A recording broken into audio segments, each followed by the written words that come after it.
space. Visit us at 5 Red Hills Road or online at creativebuildingfinishes.com. Creative Building Finishes. Your beautiful finish begins here.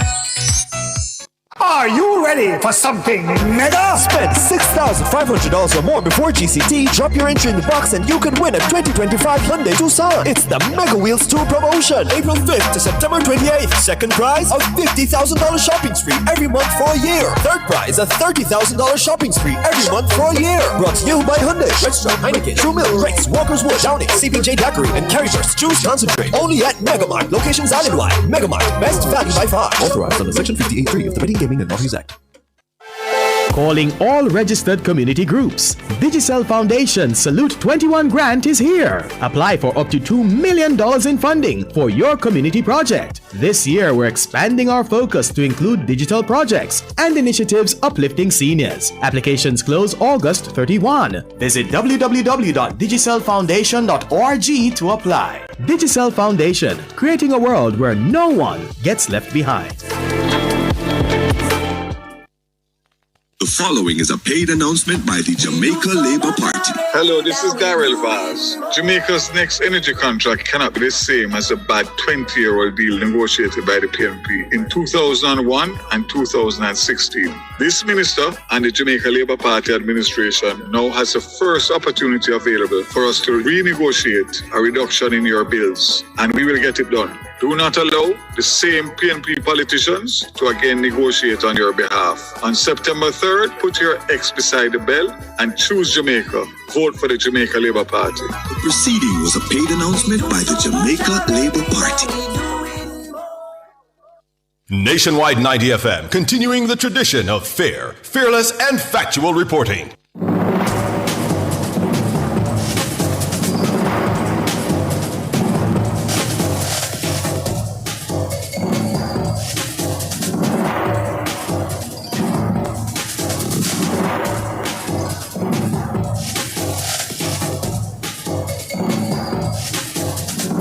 Good evening. You're listening to Nationwide 90 FM, and we're inviting you to join us on our YouTube platform, Nationwide 90 FM Live. Good evening once again. Welcome to our nationwide viewers here in Jamaica and in the diaspora. This is our first of 3 debates ahead of the September 3 general elections. It's our pre-show. I'm Cliff Hughes. And I'm Siobhan Campbell. And tonight's debate between the JLP and the PNP will center on social issues.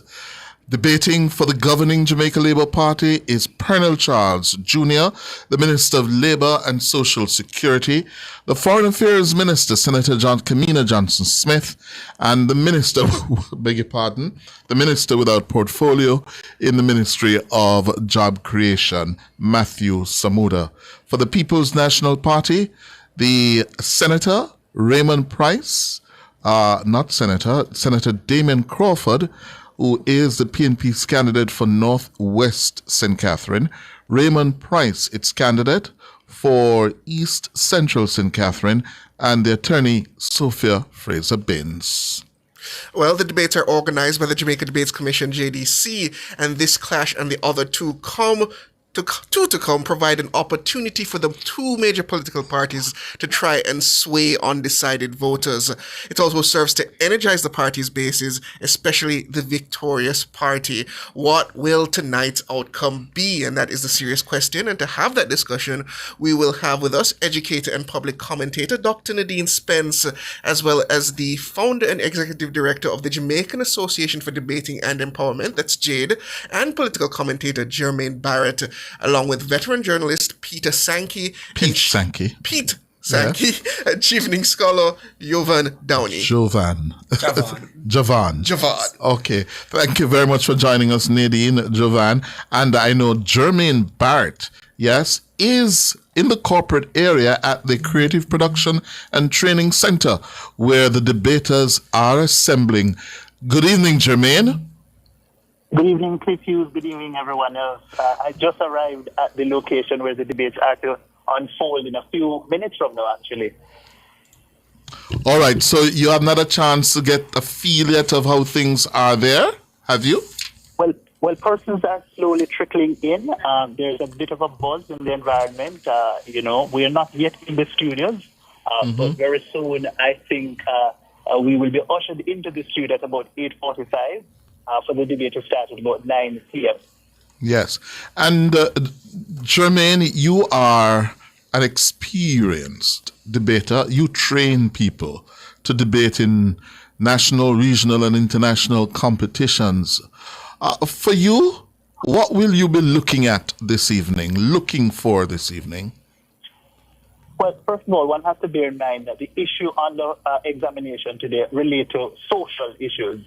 And so it is expected that both parties will be, on one side, on the JLP side, promulgating justification for why it is that they have been an administration that has done tremendously well in social issues. You're talking about crime, you're talking about unemployment, you're talking about, all these other kinds of issues that impact persons' lives on a social level.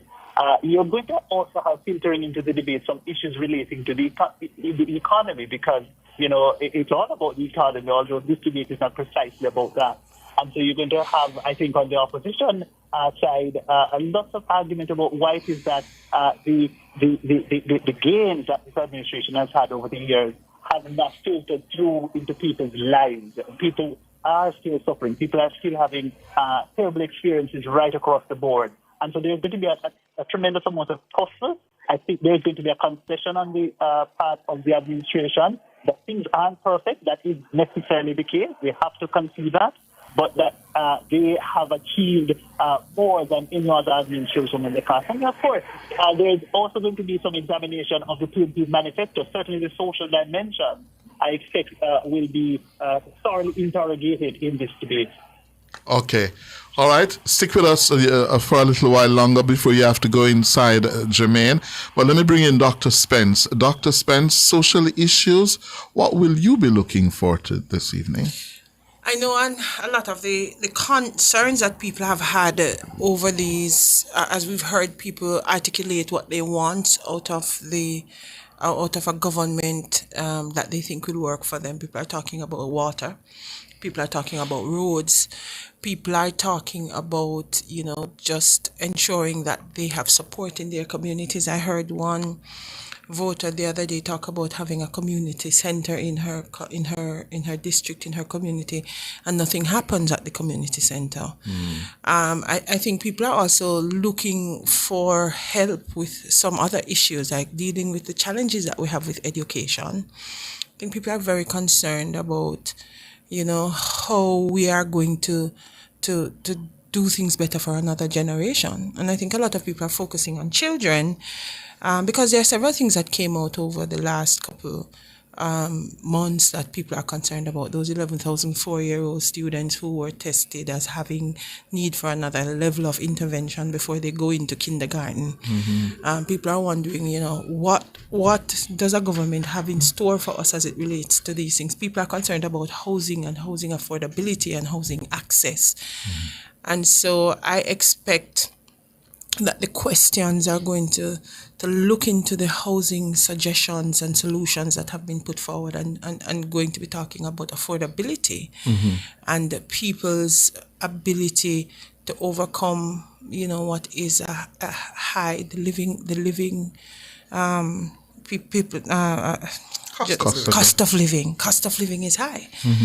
And so, I expect that there will be a lot of talk about those things. People are concerned about how they can afford a better standard of living. So I think those would be the key issues. And Jovan, what would be your assessment of the caliber of the teams put forward by the two political parties? All right, so thus far I think that both teams fielded really strong debaters and really strong persons to come and make their case based on what I've seen and what I know of these persons within the public sphere. Mr. Crawford on the side of the People's National Party is really strong and really out there, and I think the JLP also assembled a very good team as well to match with what is expected to come, because in previous debates, persons like Damian Crawford and Raymond Price, they would have been very witty and on the ball with their responses to questions, but on side JLP we see Kamina Johnson-Smith, even though she's not as animated as others, I'm expecting that she will be as equally on the ball coupled with Minister Samuda. Jermaine, help us to understand, apart from a command of the issues, this is television, yes? People are looking on, and television can be a brutally honest medium, yeah? It's not only what you say, how you say it, as well as a non-verbal communication, yeah? Talk to me a little bit about that in terms of how they would have prepped to make sure they convince the audience watching at home. The individuals who would have been tasked to coach these debaters would have focused on two major elements of debating. The content, meaning what you say, and the style, how you say it. And both matter tremendously, particularly given the fact that all of Jamaican people overseas will be watching. So you're going to see a lot of attempt by either side to really poke the other, to really try to get under their skin, to really get them upset. And it's going to be a test of that individual or that team that's faced with the pressure at any given time to remain composed, to remain collected, and to respond in a coherent and a cogent manner. And all of that kind of, you're also going to be seeing a lot of crafty, witty comments, because the issues are big and complex, but they have a fairly limited amount of time within which to respond to any given issue. And so how it is that they utilize words and ideas and a presence on stage to convey confidence, conviction, and credibility is going to be what is assessed largely by the viewing audience tonight. Yes.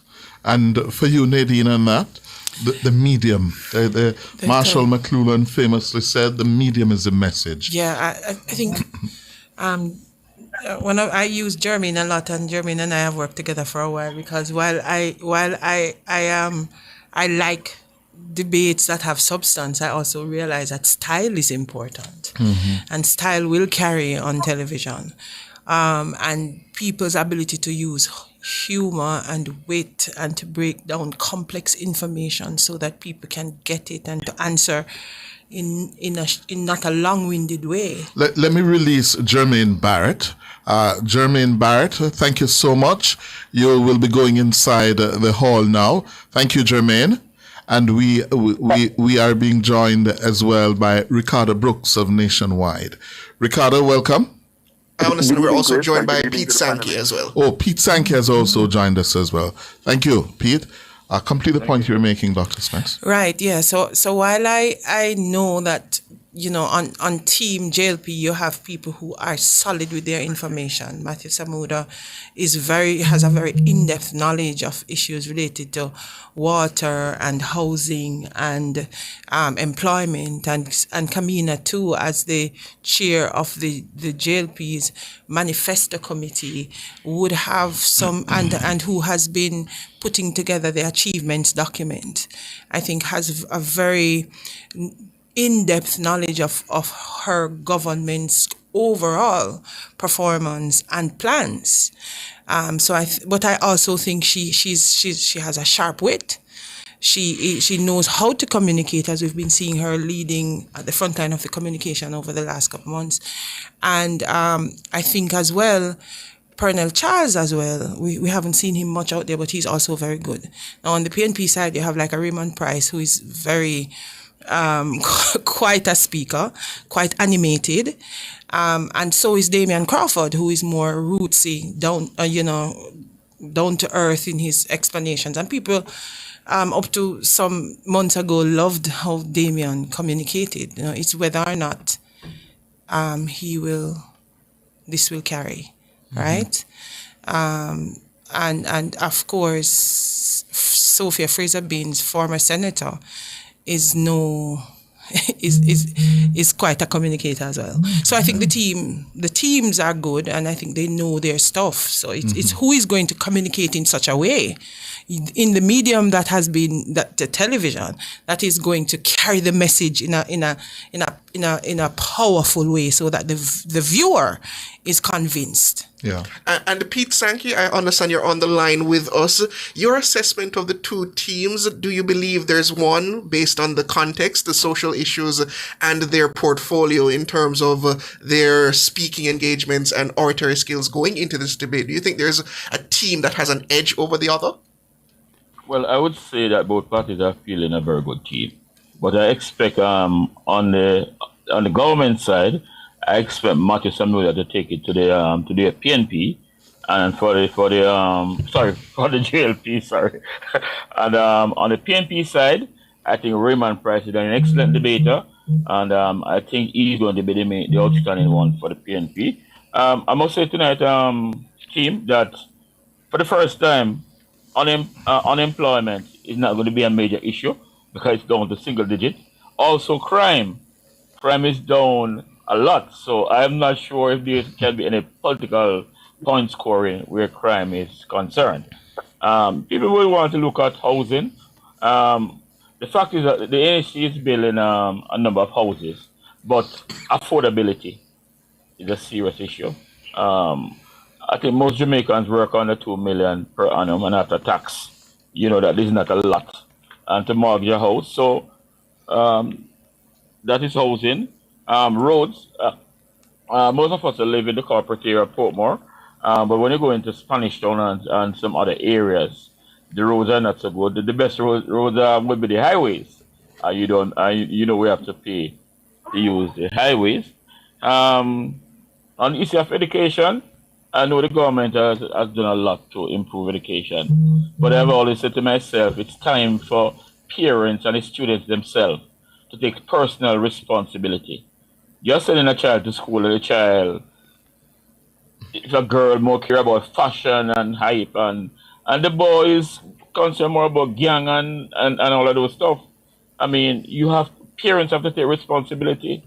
We can't talk about 19% in a school when the children have really no interest in learning when the schools are doing as much as they can. And I'm sure some other issues will come up, like healthcare, garbage collection. Depends on where you live. The garbage might be collected once a week, every fortnight, or every 3 weeks. That's another issue that will come up. So let us see. Okay. How it will go. Thank you. Ricardo? Good evening, Cliff. You're no mean debater yourself. You have a reputation in this business of debating as an accomplished debater.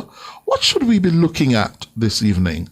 What should we be looking for as these two teams go head to head? So here's the thing. When we're debating and when we're training debaters, we always talk about the burden that you have to meet. And I think tonight, Team JLP has to meet the burden of humanizing statistics, and they must resist the urge to lecture the Jamaican people. They have to make 43% reduction in murder tangible, real, so people can, and forgive me the cliche, feel it. They have to humanize 3% unemployment. They have to humanize that. They have to humanize the fact that they have built out roads, that they have increased paths, increased the minimum wage. That's going to be critical for them. The burden Team PNP has to meet is a burden of credibility. They have to ensure that the audience believes that the social issues that they have put forward in their manifesto are credible, can be funded, can be taken seriously, will not derail the economy. So I think principally that's what both teams have to do. Matthew Samuda, I heard someone else say is expected. I expect him to be frontal in taking it to Team PNP, and I expect Damian Crawford and Raymond Price to also bring their flair and their energy. So that will be good. Kamina Johnson-Smith, obviously a policy wonk. She knows the numbers. She knows the details. You expect her to be able to reel those off effortlessly. And then Pernell Charles Jr., his lineage gives you the impression that he'll be the one with the common touch. So that's to be seen, and that's going to be good. But I also want to make a point about television and televised debate. And I take you back all the way to the 1960s when the United States had their first televised debate. I think it was Robert F. Kennedy against Richard Nixon. John F. Kennedy it was. John F. Kennedy, thank you. And Richard Nixon was known for being a policy wonk. He was known for studying his brief, knowing his brief, while JFK was known for being the one with the charisma. And he went down in history as Tricky Dick. Tricky Dick fell into the trap of lecturing the American people. He was uncomfortable. He was sweating. He didn't seem at ease. While the smooth talking JFK, light on the details, but easy on the eyes, he prevailed, and the rest is history. So they have to keep those things in mind. Do not lecture the Jamaican people. Think big picture. This is Team JLP. Humanize the statistics. And on Team PNP, they have to come across credible. That Nina Johnson Smith and others. Main address comes from Prime Minister and Party Leader Dr. the Most Honorable Andrew Holness. Jamaica Square, we choose Jamaica. X beside the bell. See you there. The proceeding was a paid announcement by the Jamaica Labour Party. KFC this summer, we are bucket together. All I vibe with your crew, yeah, we are stay true, the taste is so good. KFC, bucket on the ends with the real one. My island, we are world champion. All we connect with the KFC. Jamrock celebrate with we. KFC, we are bucket together. Let's bucket together with KFC. Enjoy a Family 9, Family 12, Party 15, or Party 21 bucket, because sharing a bucket with friends tastes finger-licking good. KFC. The following is a paid announcement by the Jamaica Labour Party. Jamaica Labour Party is doing more for you and your pocket. No new taxes in 8 years. We have created over 250,000 new jobs. That's more Jamaicans working than ever before. Across every industry, we have delivered real progress. Real performance, not just promises. We're doing more for you, and we're not done yet. Choose results you can count on. Put your X beside the bell. The proceeding was a paid announcement by the Jamaica Labour Party. Parents, make this back-to-school season hassle-free and visit Stationery World and Book Center Limited. Get books for all ages, school supplies, uniforms, shoes, and much more. You can also get your office supplies and office furniture at one location. WhatsApp your book list to 876-298-1526 or visit them in Kingston at 5 Sandringham Avenue or their new location at Morant Bay Urban Center, St. Thomas. Call 876-618-7922 or 876-619-093122. Stationery World, there is meaning in our name. Educators, it's your summer your way. Let's go! Upgrade your ride with the sweet summer sale from the JTA Cooperative Credit Union. Educators, take the driver's seat with the sweet summer sale from the JTA Credit Union. Ride in style with a new car or take that well-deserved vacation with a personal loan. Low interest rates, flexible terms, and fast approval. It's your summer your way. For more info, call 876-618-1706. The sweet summer sale from the JTA Cooperative Credit Serving Union. our members, impacting lives positively. At UTech Jamaica's Western Campus, you can earn your degree close to home. We offer courses of study in nursing, health sciences, law, business, and computing at both undergraduate and graduate levels. Convenient, accessible, and designed with your future in mind. Apply today at utech.edu.jm.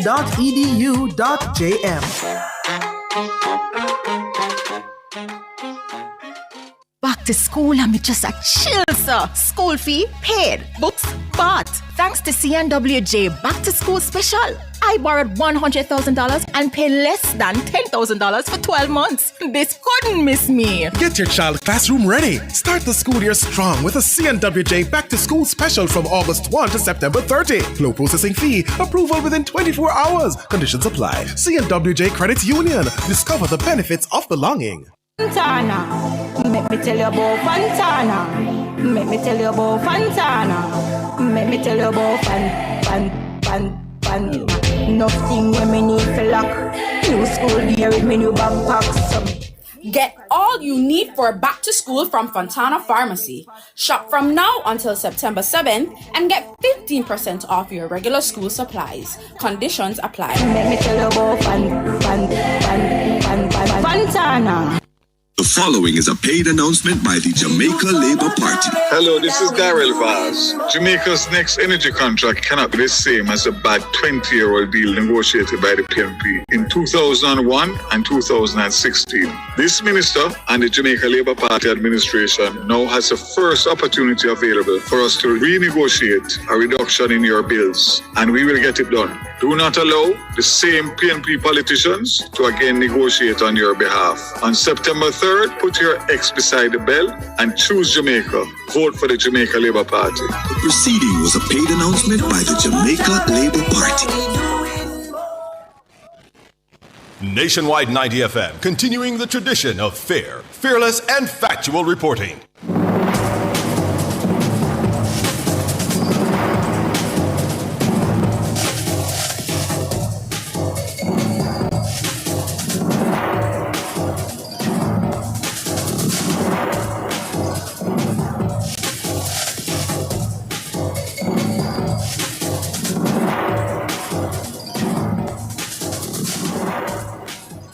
Welcome back, listeners and viewers. It's the night, the first of the national general election debates.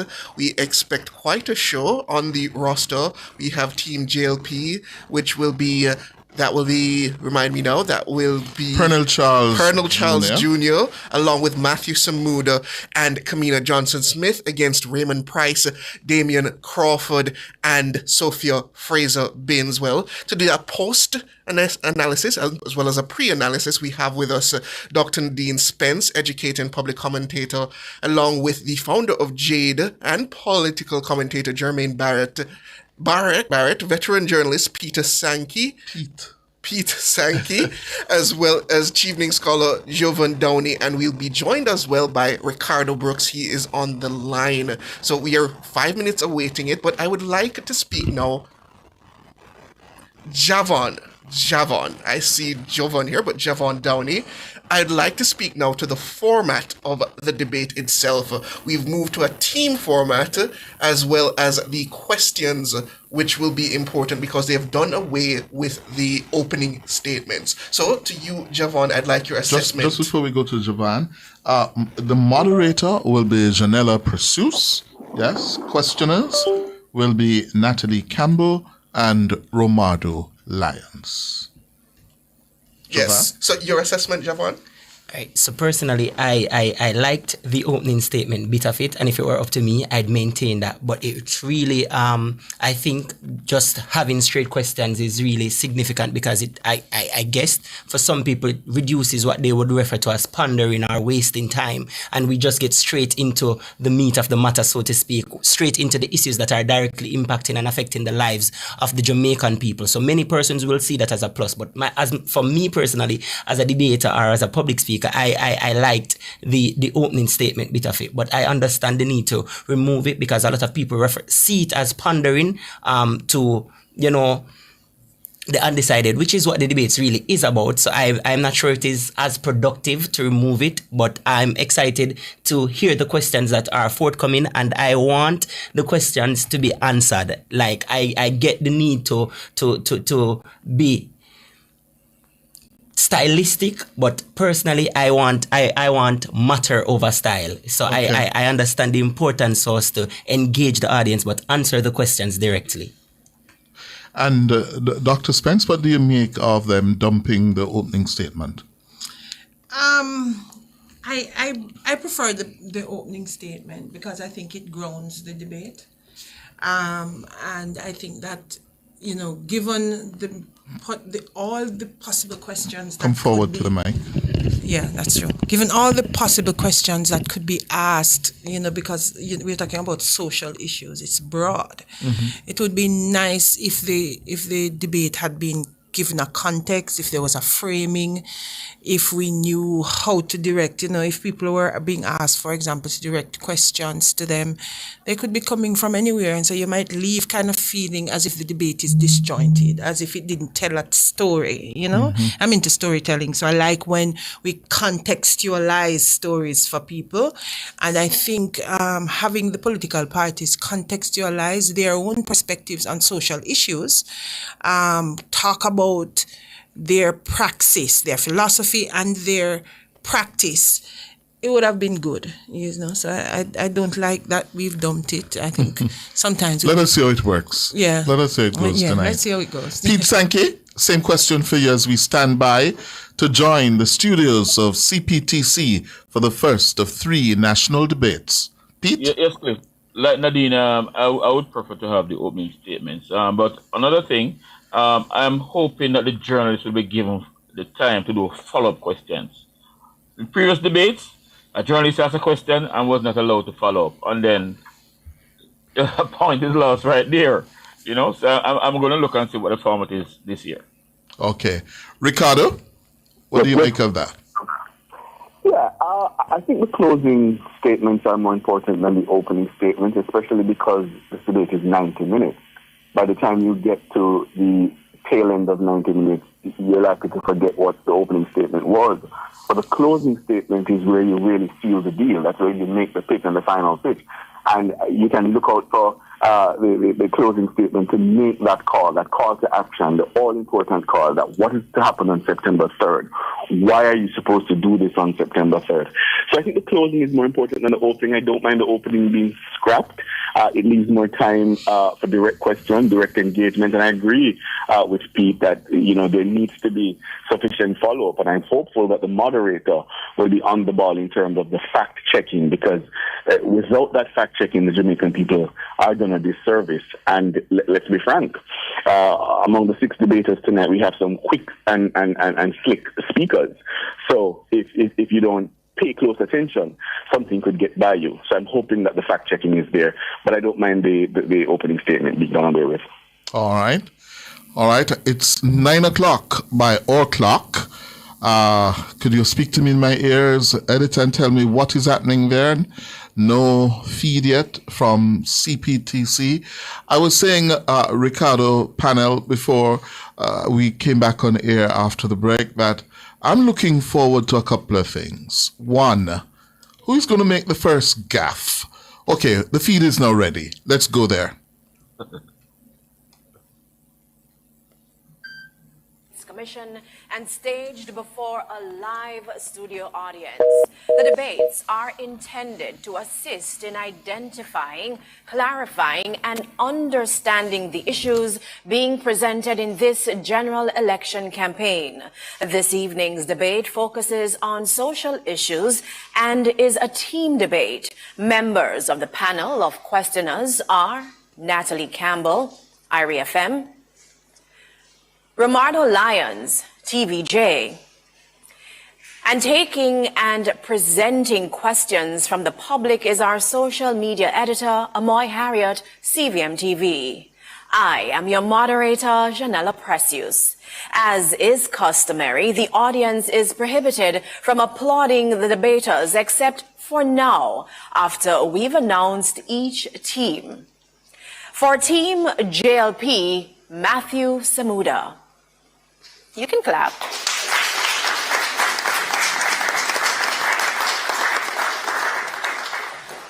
For Team PNP, Raymond Price.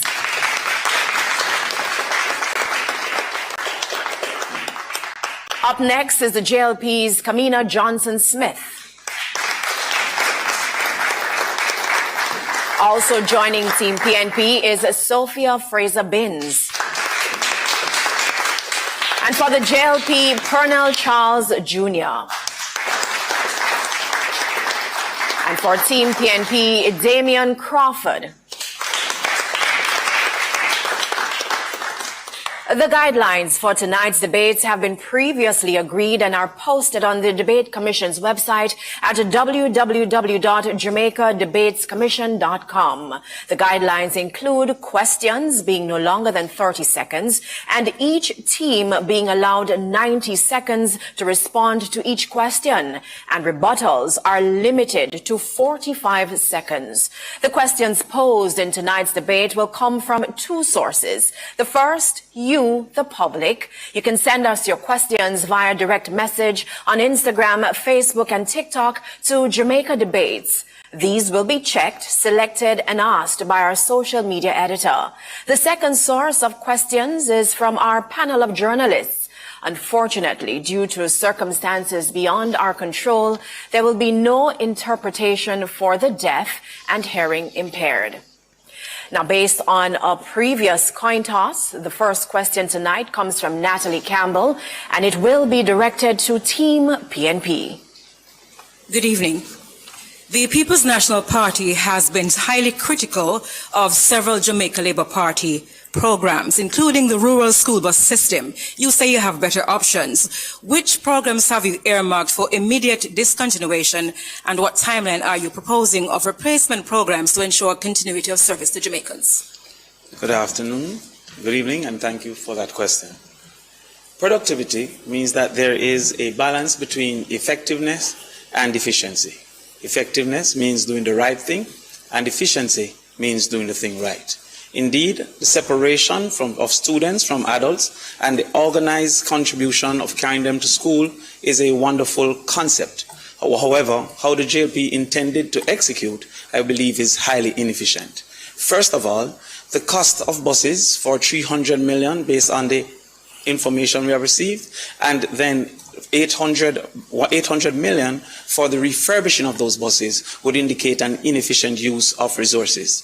Additionally, we have seen where new buses, Toyota buses, coaster buses that could have been used would have been a more appropriate purchase, and that would have been within the same cost. Additionally, the ineffectiveness of these bus system would suggest that very few children would be able to be moved. We have over 440,000 children to be moved, and at this point, those buses will be best capable to move between 4,000 and 8,000 on each day, indicating that the vast majority of children will still not benefit from that program.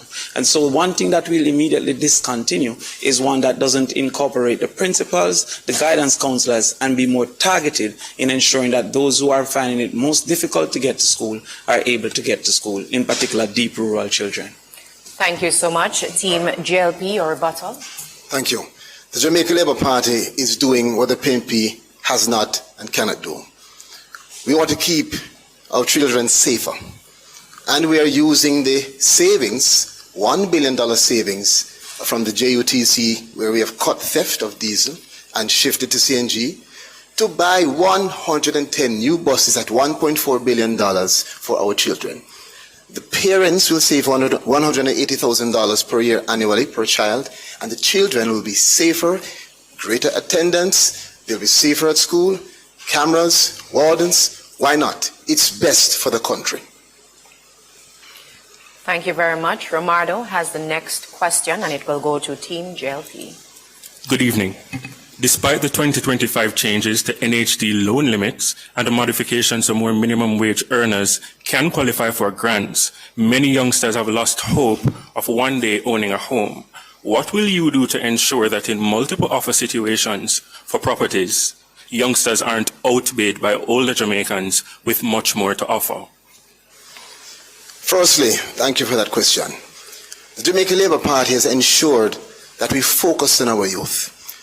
On a general way, we have increased minimum wage, we have increased support for youth, we have specialized in terms of ensuring that our youth are particularly aligned in terms of delivering houses. There's a special allocation under the NHT, and while we increase loan limits and increase the income bands, we've ensured that there's greater access to housing for our youth and for all Jamaicans. Let's be clear. How we have managed the economy is exactly why we now have enough money to increase housing solutions to 34,000 houses and 60,000 more to come. Even the youth who you may define as within poverty lines are being taken care of through the social housing program, which we provided more than 300 and much more to come.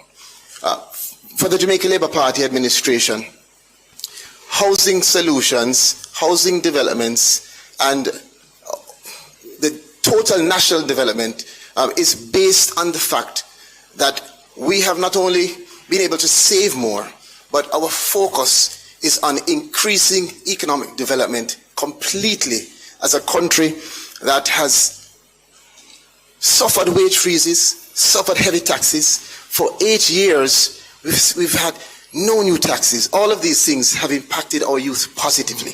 So the youth have more money in their pockets as we also increase the tax threshold. So the youth who are at the entry level are able to present more to the NHT. Thank you very much. Team PNP, your rebuttal. It's hard to rebut someone who seems not to know what he was saying. So I'll go to the substantive response. The People's National Party manifesto makes it very clear.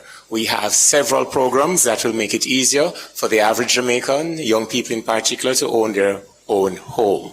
One of which is waiving the requirements for them to be able to pay the closing costs to the amount of $500,000 per person. We will also allow them through the rent-to-own program for those who do not have a payslip or work as barbers or tattoo artists to use their rent in a house built by the NHD. That rent will be converted to a mortgage and their credit rating will be based on their propensity to continue paying. Thank you so much. I think we can take a question from social media. Amoy? Thanks, Janella. Well, this social media question comes from the Jamaica Environment Trust, JED. They're asking, industrial pollution incidents like the repeated Rio Cobra fish kills continue without meaningful consequences for polluters. What measures will your government put in place to guarantee stronger deterrence? No secret that as a country we have not been protecting the environment as we should. The People's National Party is committed to protecting the environment. We will ensure that the body that is charged with the protection of the environment does its work. And so we will have a second look at NEPA. We will make NEPA independent, and we will also create an independent tribunal for NEPA. Apart from that, the environment impact assessment is something that we must look at. The People's National Party is committed to ensuring that the requirement for environment impact assessment is legislated. For us in the People's National Party, we can't talk about the economic development. We cannot talk about community development unless there is the protection of the environment. And we are committed to doing that. We will do this by ensuring that communities are part of the decision-making process when it comes on to environmental issues. And that is why we are committed to signing the Escazú Agreement, which will ensure that there is access to information so people know about development or pollution in their area, that the community has an opportunity to speak and share their views, and certainly that there will be access to justice when environmental rights are breached. That is our commitment from the People's National Party, because time comes to protect the environment. Thank you so much. Team JLP, your rebuttal. The People's National Party has never been serious about environmental protection. In their last time at the wicket, they proposed a coal plant to generate electricity in St. Elizabeth. They proposed the development of the logistics hub in the Goat Islands, including saying only Two Little Lizard was over there by the former minister in charge. But beyond that, they have a leader who could not bring himself to vote for the plastic ban when the matter came to the Senate. They have never demonstrated environmental leadership. This government has. It is why at the last time there was a serious industrial incident in the Rio Cobra, this government drew down on a $117 million bond, the single largest consequence for environmental breach in the country's history. It is why this government also passed recent amendments to the NRCA Act that allowed body corporates to be charged upwards of $10 million at a judge's discretion. This government is serious about the environment. We have demonstrated so internationally, and it is why we will continue to lead with new elements of the plastic ban, with amendments to the WLPA, with accession to the SPA protocol, and it is why we are recognized as an environmental leader globally. So we're just getting started. It's now time for a short break, but there will be more when we return. The general elections debates are presented by the Jamaica Debate.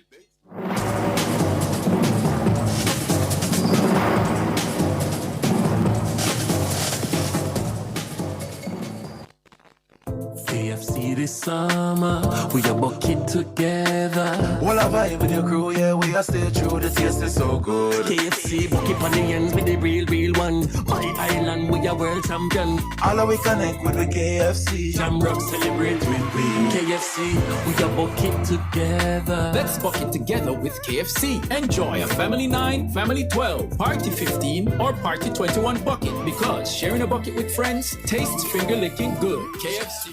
Rice, just gimme me candy. Anytime of the day, night as well, just gimme me candy. Everybody can tell taste good, great smell. Just gimme me candy. No vanilla flavor, no parallel. Both quality, you know we excel. Spell it out, K-E-N-D-E-L. Gimme me candy. Another quality product from the Carimed Group. Just gimme me candy. At Flow, we understand your rhythm. That's why we're dedicated to building a network as resilient as you. With a team of familiar faces working every day to keep you on beat. You're at the heart of everything we do. And our commitment is to keep your rhythm flowing. No matter what. We love our country. Like you, we take pride in building Jamaica. The resilience of our people is cemented in our products, built to last for generations. Laying the foundation for thriving communities, we're committed to excellence and quality. Quality products, quality relationships. We're all proud Jamaicans, working hard, doing good, building a sustainable future for all. That same unbeatable spirit runs through us. We are ARC Manufacturing, made of Jamaica. This is your reminder on how to mark your ballot. Easy and confidential. When you receive your ballot, take a moment to read it carefully. Mark your ballot clearly with an X beside the symbol of the candidate of your choice. Use only the pencil provided. Make sure it is visible. Once you're done, fold the ballot as instructed and return it to the presiding officer. Your vote is your voice. Make your mark, make it count. If you want $10,000 to spend this summer, what would you spend it on? Something nice? Something unforgettable? So theme park or all inclusive? Ask the experts. Kywin, you're not gonna see me in the same outfit twice. Mommy, I got it covered. Tuition, everything, masters, here I come. Invest in your future and celebrate while you're at it. Promotion ends September 14th. Conditions apply. Team, we need to pass the ball quicker. Much quicker. And you need to make sure. I'm the coach. And I'm the assistant coach. No. Your job is to bring the water and keep us hydrated. Matter of fact, where's the water? I've got it, coach.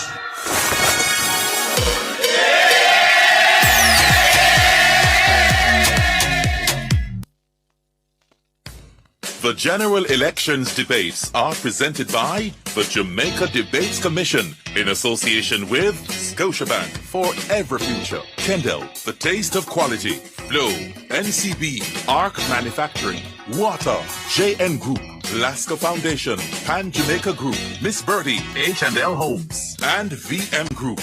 Watch, listen, decide, vote. And welcome back to the social issues debate presented by the Jamaica Debates Commission. We invite you, the public, to send us your questions via direct message on Instagram, Facebook, and TikTok to Jamaica Debates. Now we invite Romardo Lyons to begin this segment with a question for Team PNP. Last year, just a little over 1,000 councillors were employed within the public school system. In some cases, one councillor served up to 3 schools. That's one individual to thousands of students. Your 2025 manifesto promises a Jamaican education system that is globally competitive. How do you plan to fix the student-councillor ratio?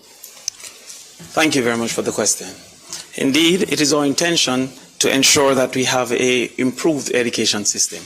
The current reality is that it is moving in the wrong direction. In 2015, literacy in Jamaica was 84%. Currently, it's 65%. Indeed, in 2015, 5 subjects, including math and English, was 28%. Currently, it is 19%. In fact, to use mathematics, which the government has recently celebrated, after last year, the minister indicated that it was a critical problem.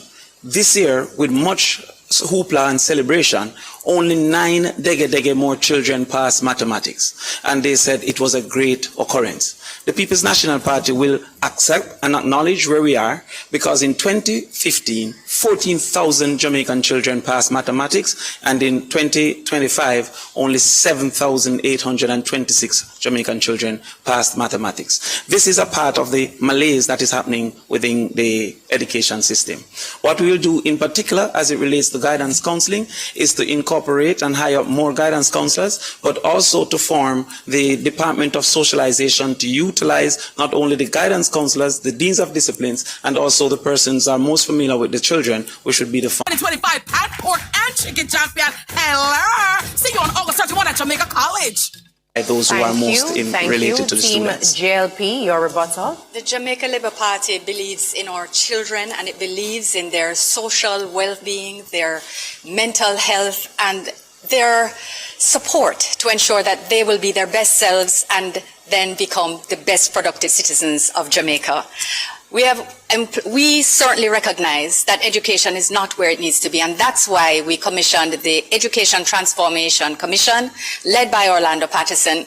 We have set up a plan. We have 30% in. We know what's not measured does not get done. The PNP talks about transformation, but they have never transformed anything in this country. We will ensure under a trend program with more involved parents, more empowered teachers, more involved students. Thank you so much, Ms. That our Johnson students Smith. succeed. Thank you so much. Our next question comes from Natalie, and it is for Team JLP.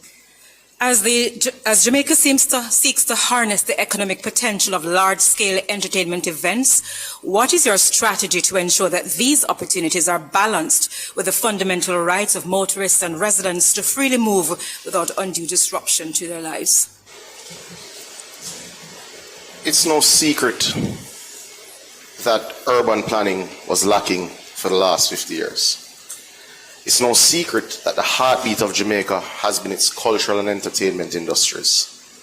It's no secret that under the leadership of Olivia Babsy Grange, Jamaica has grown from strength to strength in harnessing the power of these awesome industries. In the next term of government, the JLP will ensure that all urban planning for our town centres contemplates and plans for entertainment zones. We have also moved rapidly to ensure we have reserved space for 24-hour event zones. But that is but one part of the parcel. The next component also has to be how you encourage the human capital. But encouraging the human capital has to create the structures that allows young people to see a total future in it. It is why we're proud of the pension scheme that has been introduced for our entertainers, because our young people now know that there's indeed a future. But beyond that, we have structured our tax regimes in a manner that will encourage significant investment in the entertainment sector. We have created a space where those who wish to invest in movies, those who wish to invest in sound, will indeed come to Jamaica. We're not going to throw new funds that we know will indeed trigger new taxes. because that indeed has been the hallmark of the PNP, new taxes. Thank you so much, Team JLP. Team PNP, your rebuttal. Yes, it is no doubt that the orange economy is called orange for a reason. The People's National Party has been central to the development of entertainment in this country. Indeed, the tools of trade was introduced by the People's National Party for the extension of benefits to the entertainment industry so that they too could act as if the manufacturing, farming and other industries in the importation of their inputs. In addition, it seems that the taxes are not the only things that are being stolen by the Jamaica Labour Party, because the idea for the entertainment zone originated with the People's National Party.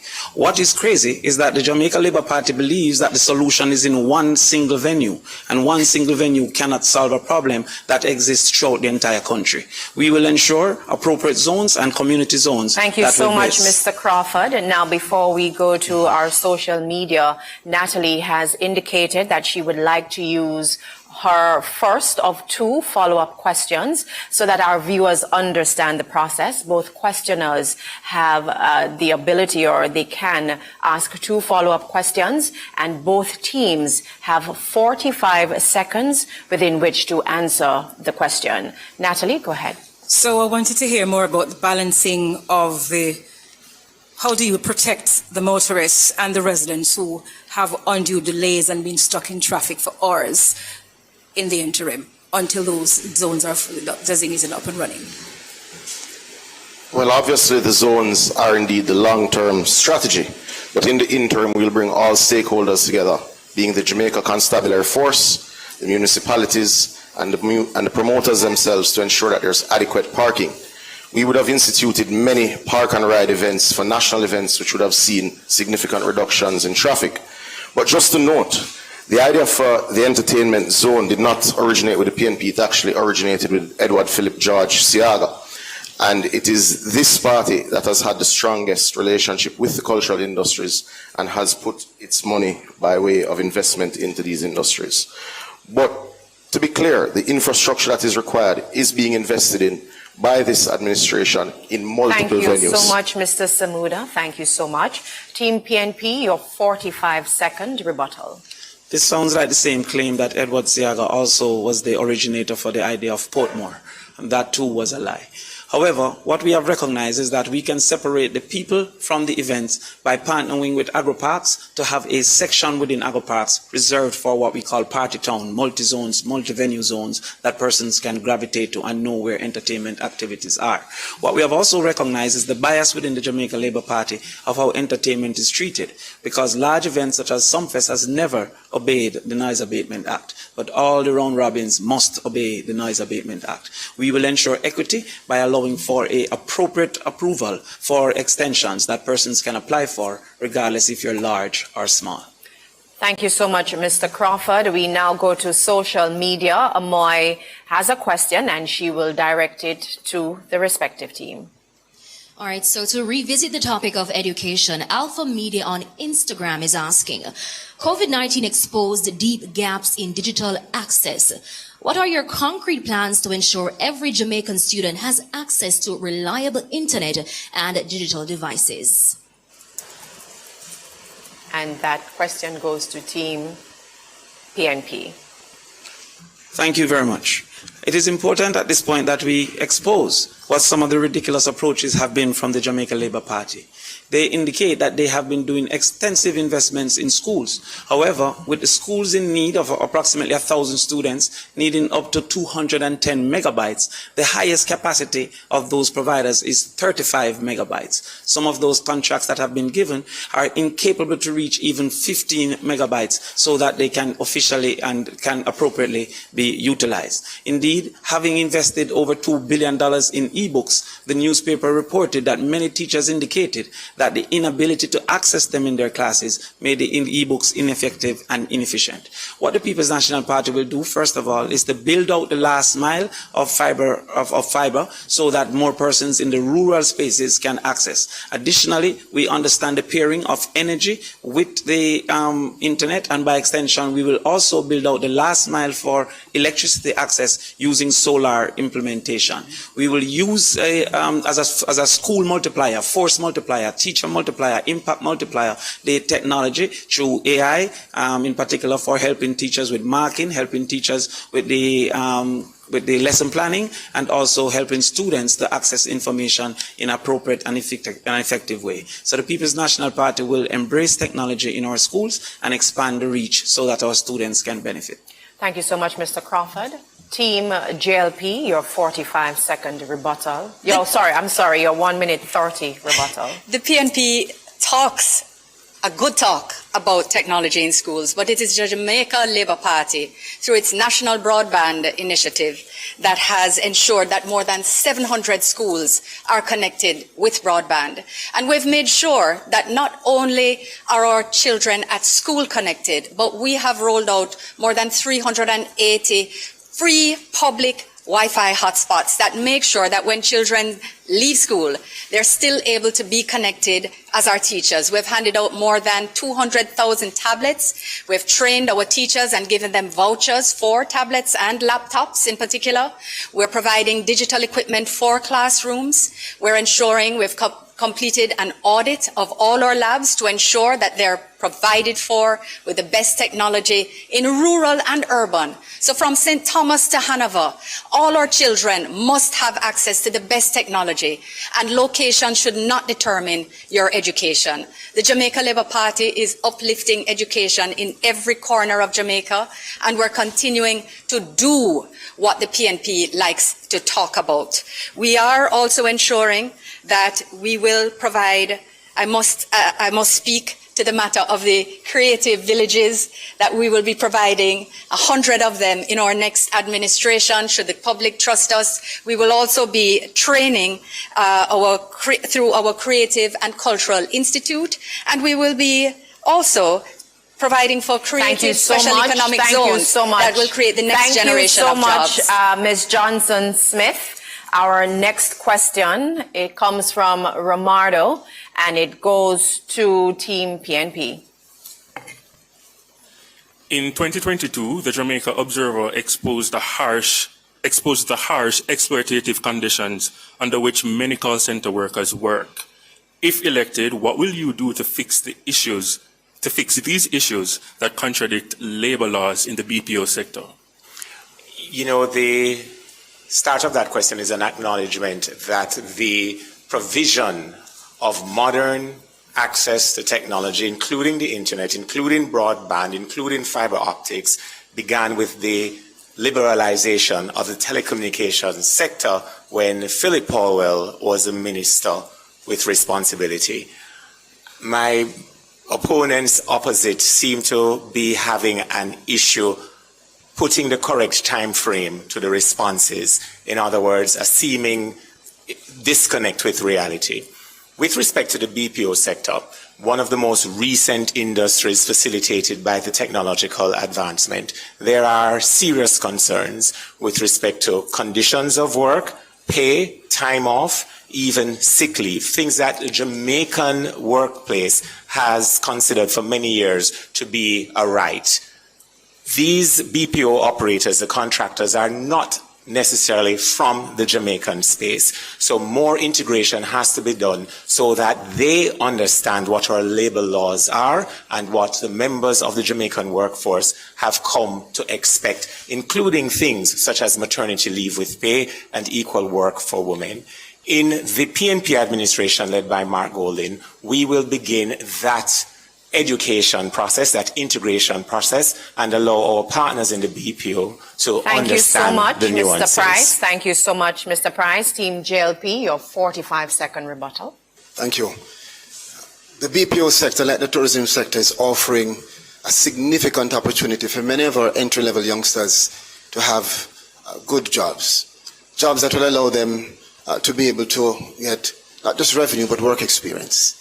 And it's important to know that the government not only sees the expansion in the BPO sector, but through the inspectorate at the Ministry of Labour, we ensure to speak to employers and employees and to monitor to make sure that where there are any abuses, we take the necessary steps immediately, whether it is to carry them to court or whether it is to bring to constructive social dialogue. Thank you very much, Mr. Charles Jr. We're moving on. Natalie has the next question, and it is to Team JLP. Jamaicans seeking care at public hospitals continue to face long lines, shortage of medical staff, overcrowding with the difficulty getting a bed if admitted, and long waits for clinic appointments. What is it going to require to improve patient care at public hospitals and other healthcare facilities? Let me say this. The government takes it very seriously in terms of improving the health infrastructure. We have upgraded 138 of our health centers. We have rebuilt and restructured key hospitals and are starting to construct the regional children and adolescent hospital. And most importantly, in addition to the health infrastructure development, we are and have created 3,000 positions for medical professionals with 1,000 community aids and 600 scholarships, which means not only better infrastructure for health, but better staffing of professionals who will be able to provide better service to the patients in Jamaica. We take this very seriously, and that is why under this government, we have seen where not only the 138 health centers and the key hospitals, but the expansion of NHF, the expansion of the hours and services, all of these providing a comprehensive delivery of service for the people of Jamaica. It's important to remember that the Jamaica Labour Party inherited a health sector in absolute crisis, where their own opposition spokesperson said that surgeons had to be wearing garbage bags to operate. Thank you so much, Ms. Kamina Johnson-Smith. PNP, your 45-second rebuttal. If there's any evidence of the Jamaica Labour Party's failure, it is evident in the health system. Indeed, Cornwall Regional is an excellent example, having moved from $2 billion all the way to $22 billion and still not complete.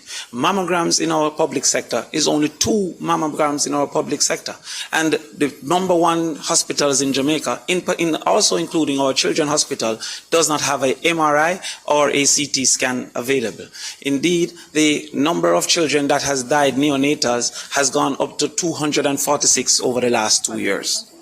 The better proof of it is the absence of the Minister of Health at a social issues debate where he should have answered to his appalling track record. He's now been there over the economic debate. Thank you so much, Mr. Price. We take a question now from our social media editor, Amoy. Thanks, Janella. Well, this question comes from Nita's Funeral Home. They're asking, funeral homes contribute significantly to Jamaica's economy, yet the industry remains largely under-regulated and under-supported. How do you plan to formalize the industry, ensure proper insurance options for families, and use the sector's contributions to expand opportunities such as national scholarships for Jamaicans? Okay, just to explain to our viewers, both teams have equal times to respond to the social media questions. Team PNP, you go first. The issue with the under-regulation of the funeral home sector first came to light during the advance of the COVID pandemic, when there was a lot of misinformation and a lack of information as to whether or not post-mortem there could be a transmission of the COVID virus. As a matter of fact, that process opened the potential, the possibility for any administration in office to have formalized and put in place structures and protocols that would have given ease to the professionals working in the industry and the family members of the deceased. What now needs to happen is for a recognition that this is a sector that is a critical part of the Jamaican social space, an adjunct, if you will, of public health. And the utter absence of any form of regulation, despite 9 years of unbroken representation by the Jamaica Labour Party as the head of government, is yet another indication of people who claim to know what they're doing, but still at the end of a 9th year, going into a 10th year, are having difficulties with a manifesto to explain not only what they've done in the past, but what they intend to do in the future. When PNP is in office, we can guarantee to the public that those regulations will be in place. Okay, Team JLP, your response? The issue with the lack of regulation in the funeral home sector came to public attention in 2014.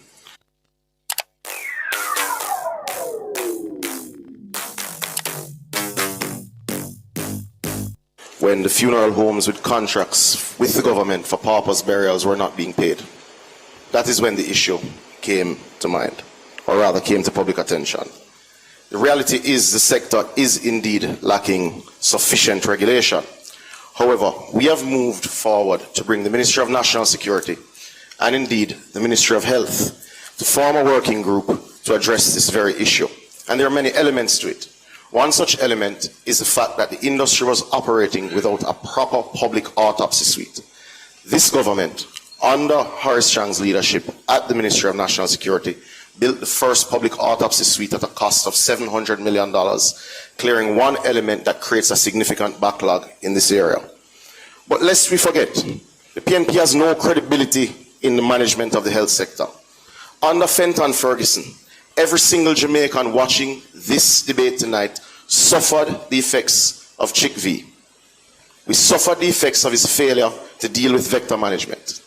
Lest we forget that the then leader of the JMDA, your current spokesperson of the ministry related to health, said it was the worst management he had seen. He said doctors were using garbage bags. So people died because of the PNP's failure. Lest we forget. Thank you so much, Mr. Samuda. It's now time for another break, but we will have more when we return. The general elections debates are presented by the Jamaica Debates Commission. Watch, listen, decide, vote.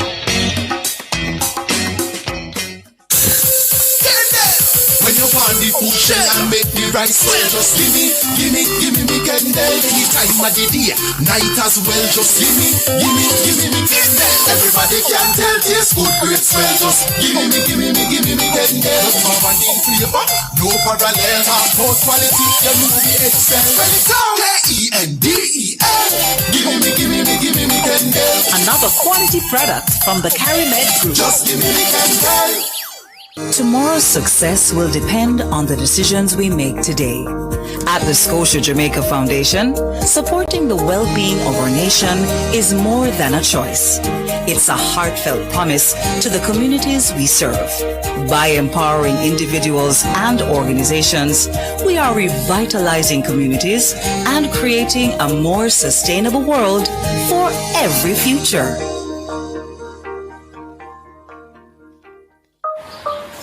At Flow, we understand your rhythm. That's why we're dedicated to building a network as resilient as you.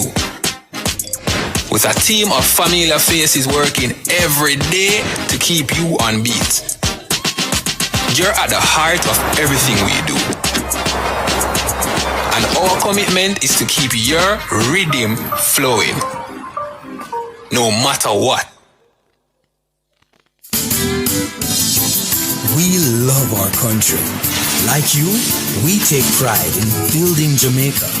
The resilience of our people is cemented in our products, built to last for generations. Laying the foundation for thriving communities, we're committed to excellence and quality.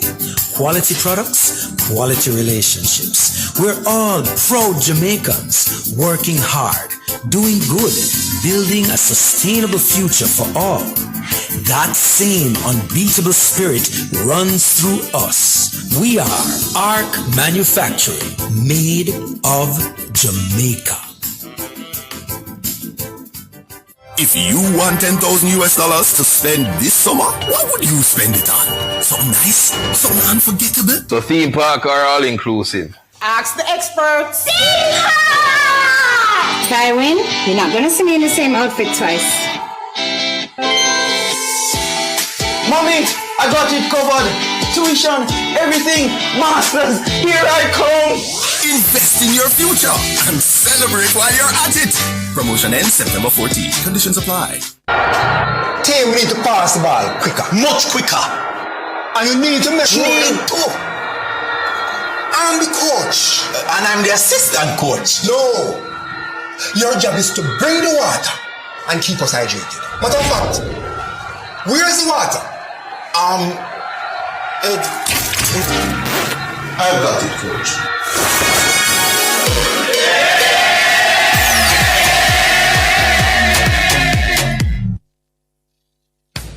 The general elections debates are presented by the Jamaica Debates Commission in association with Scotiabank for every future, Kendall, the taste of quality, Flow, NCB, Arc Manufacturing, Water, JN Group, Lasco Foundation, Pan Jamaica Group, Miss Birdie, H&L Homes, and VM Group. Watch, listen, decide, vote. Welcome back to the social issues debate presented by the Jamaica Debates Commission. We invite you, the public, to send us your questions via direct message on Instagram, Facebook, and TikTok to Jamaica Debates. We now ask Natalie Campbell to start this segment with a question for Team PNP.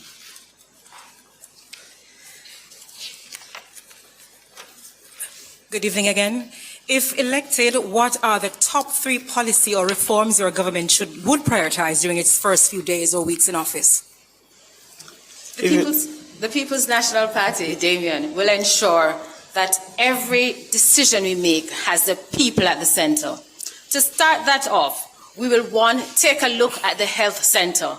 The Jamaica Labour Party will have you believe that they're serious about health. Tell that to a mother who've lost her child at the hospital. Tell that to patients who go to the hospital and can't find water in our restrooms. And you're serious about hospitals? You must be joking. The People's National Party will, 1, prioritize our health service. The second thing that we will do is to ensure that education, that there's access to education for all our children. We will do this through the provision, Damien, of 1 meal per day for each child. But we'll also make sure that transportation, which is one of the major issues preventing our children from going to school, is dealt with. And when we're talking about transportation, we're not talking about some 10-hour bus. We're talking about transportation that is effective, reliable, and can transport our children in peace, where parents can feel comfortable. Additionally, Sophia, we will immediately give the First in the Family Scholarship to those persons that are in school currently at the university, as long as they're the first in the family. Also, we will ensure that ownership improves by making sure that squatting communities are reviewed under the POSHA program and open all the home ownership plans to our persons through rent to own. Thank you so much. JLP, your 45-second rebuttal.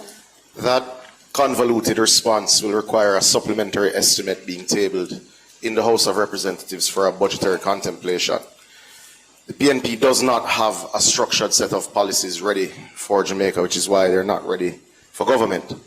The Jamaica Labour Party, in its next term, will continue to pursue peace, productivity, and indeed prosperity. Ultimately, the Jamaican people are happy with our suite of achievements. You see, we have cut poverty. We have cut unemployment. We have grown the economy. We have invested in infrastructure. And that is why the Jamaica Labour Party will indeed be returned to government. Thank you, Mr. Samuda. Romardo has the next question, and it will be directed to Team JLP. Roughly 10,000 students graduate annually from Jamaica's top 4 universities. Majority are young professionals. They were taught to go to school, get subjects, go to university, and then get a job. Many follow those instructions and end up repaying student loans for years, struggling to save money. With another term, what will you do to ensure in your first year that more educated youth can have a taste of prosperity? The Jamaica Labour Party believes in our young people, and this is why we've already reduced interest rates at Student Loan Bureau. We've removed the requirement for guarantors, again, taking away the barriers.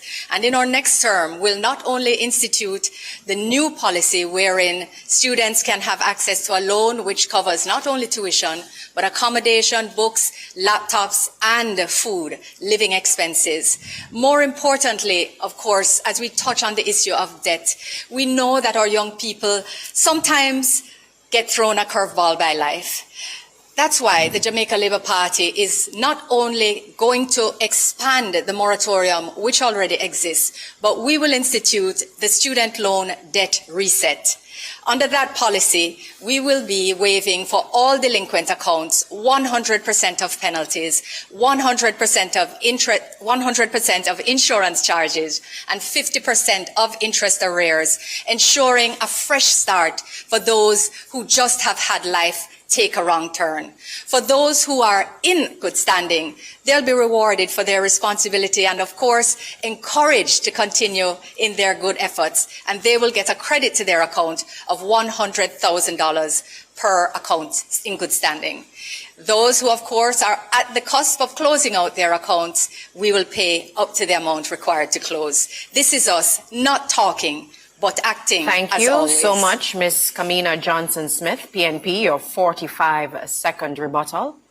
The People's National Party will ensure that our young people not just dream, but have a chance of being the best they can be. So what are we going to do?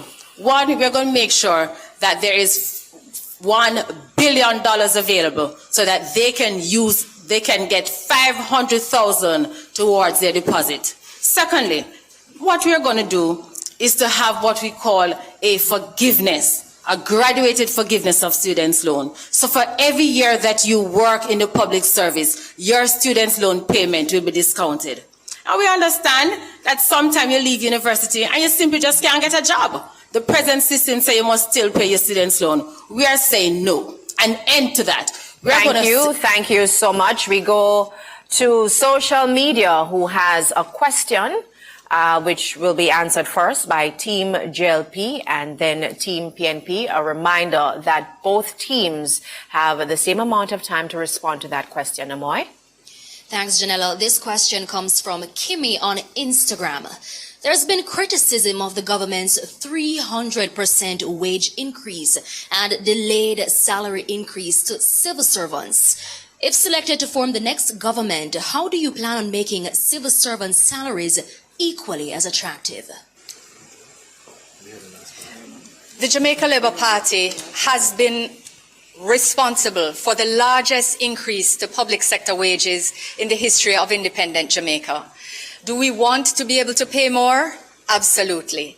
And we're committed to ensuring that we work with all stakeholders to ensure fiscal stability, to ensure the health of the economy, so all workers can be paid fairly without destabilizing the economy. We certainly are committed to engaging in fora, including the Partnership for Prosperity, as well as the negotiating mechanisms which are currently at play. We understand the concerns of cost of living, which concern each and every family, and we are committed to always doing our best within the affordability of our economy to do the best by our public servants. No, so let's forget. When the salaries for parliamentarians were announced, the opposition spokesperson on finance got up and said he had no objection, only to cut off at the knees by the leader of the opposition the next day. It's not the first time the leader of opposition has cut off one of his spokespersons at the knees. He has cut off Senator Crawford at the knees when he proposed an additional 2 hours for schools and an additional tax to fund education. This is a common pattern with them. But the opposition will not roll back parliamentary salaries because they support it. Thank you so much, Mr. Samuda. Thank you so much, Mr. Samuda. Team PNP, your response. I will answer Mr. Samuda on the platform, but today I'm focusing on the people. Let us look at what happened with our teachers.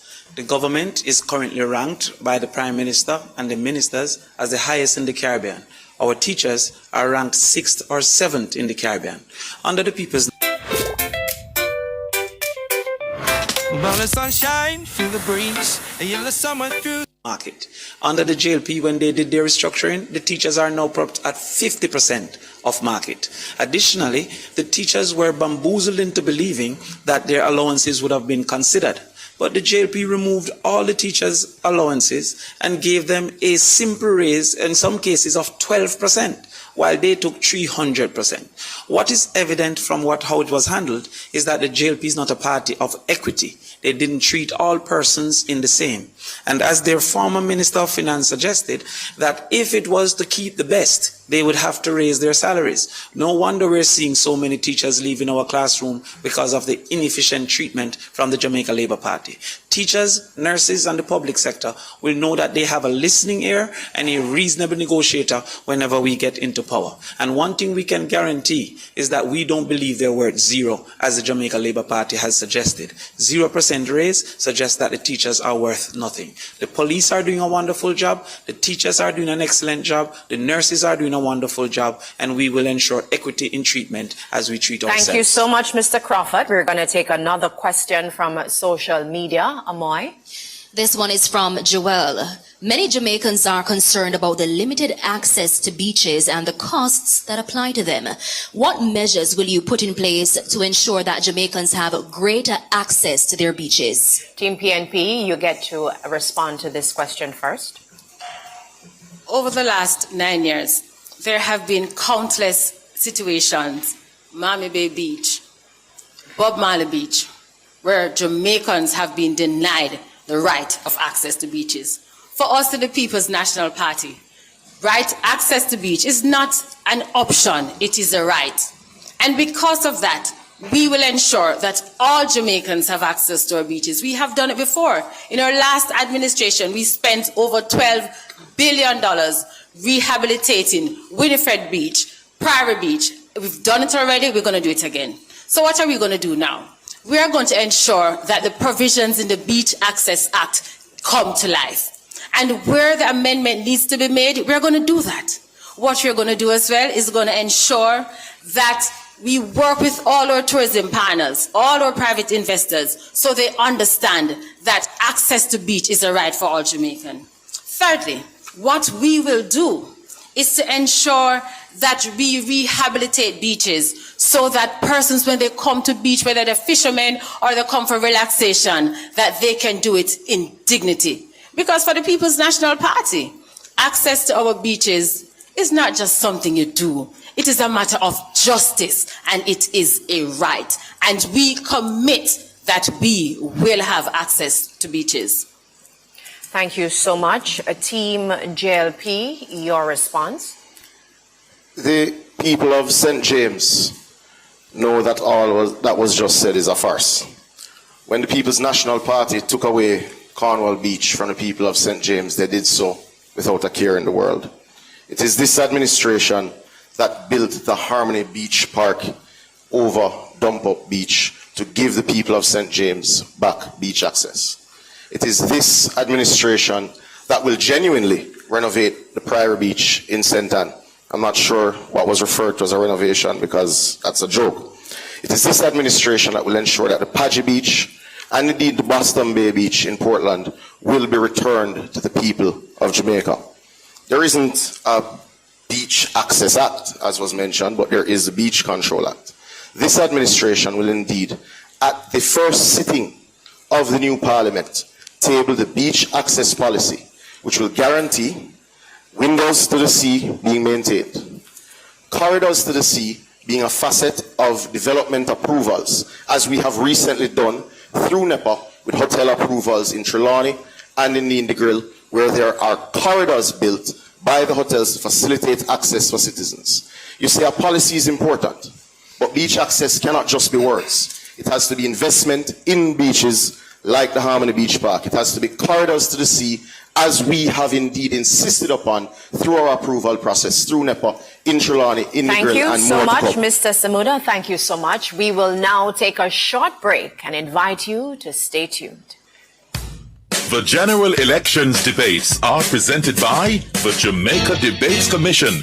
Watch, listen, decide, vote. Tomorrow's success will depend on the decisions we make today. At the Scotia Jamaica Foundation, supporting the well-being of our nation is more than a choice. It's a heartfelt promise to the communities we serve. By empowering individuals and organizations, we are revitalizing communities and creating a more sustainable world for every future.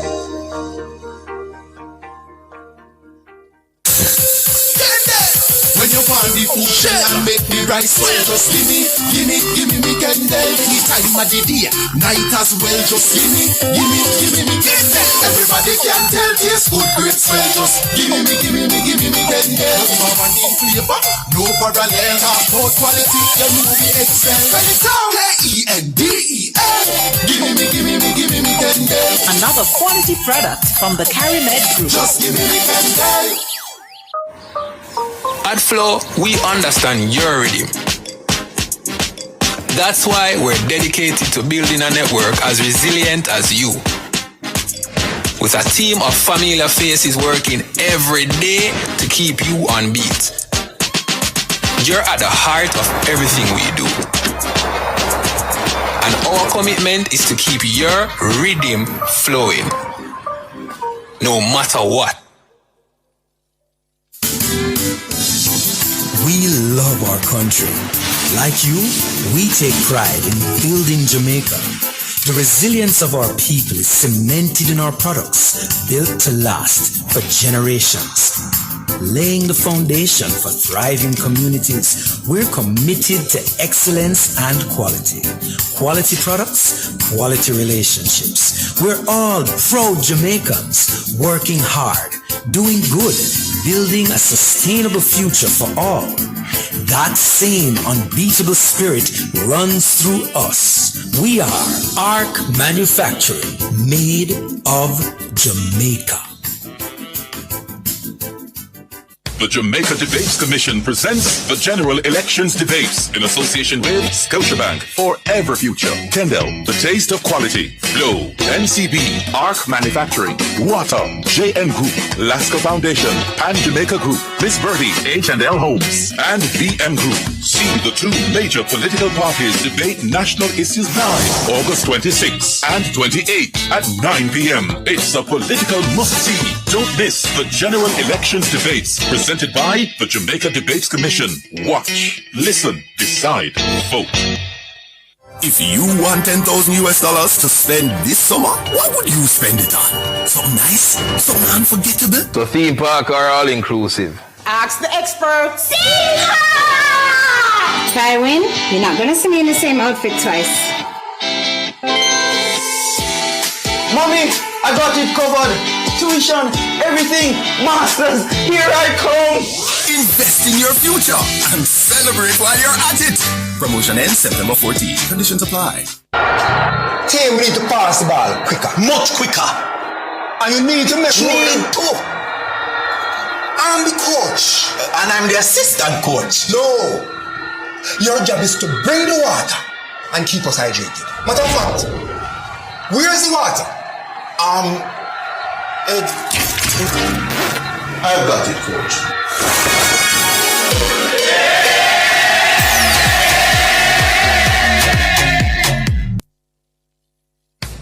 The General Elections Debates are presented by the Jamaica Debates Commission in association with Scotiabank, Forever Future, Kendall, The Taste of Quality, Flow, NCB, ARC Manufacturing, Water, JN Group, Lasco Foundation, Pan Jamaica Group, Miss Birdie, H&L Homes, and VM Group.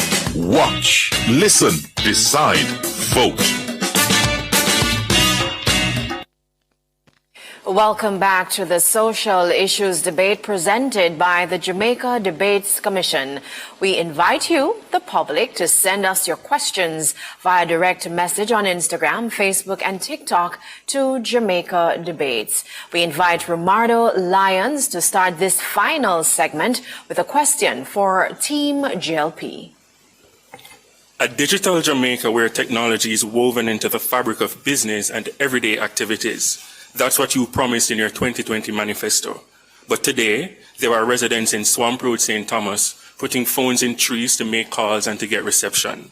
Why are so many Jamaicans in rural parishes still behind technologically? That's an excellent question. Much progress has been made in respect of digital transformation. The National Broadband Initiative has connected over 700 government institutions across the country and has also been seeking to connect our police stations, our courthouses, our schools, and other institutions as a matter of priority as the base. We've also been seeking to encourage competition in the environment, in this sector, to ensure greater investment and greater rollout of fiber optics, of satellite technology, as well as Wi-Fi internet connections. The Jamaica Labour Party believes in technology facilitating business. It's why we ensure that now you can pay your taxes online, you can apply for your e-motor vehicle registration certificate, and in a new administration, we will do even more. We will ensure that there is the task force to ensure efficiency and innovation, not only in the public sector, but beyond. We will not only set up the task force, but we will allow a portal for private citizens to make suggestions with incentives and prizes to ensure that they feel a part of the process where they see that systems can be improved. The Jamaica Labour Party has already built efficiencies that have helped this economy to grow, that have helped with youth and regular unemployment, and we will do more. Thank you so much, Team JLP, Team PNP, your 45-second rebuttal. First, you keep mentioning about policies to make the economy grow, and after 9 years, you're still growing at under 1% per annum. The question mentioned difficulties of persons in rural Jamaica having access to telecommunications services. Perhaps because you said from St. Thomas to Hanover, what is your fundamental problem with Westmoreland and the other parishes why you think that only St. Thomas to Hanover needs quality access to broadband? But you know, the greater tragedy is that you're talking about task force for what you are going to do in the next administration. We are waiting on the task force for why you didn't get it done in the last 9 years. Thank you so much, Mr. Price. Romardo has indicated that he would like to use one of his follow-up questions. Romardo, just a reminder to both teams, you have 45 seconds to respond. Team JLP, you first. Romardo.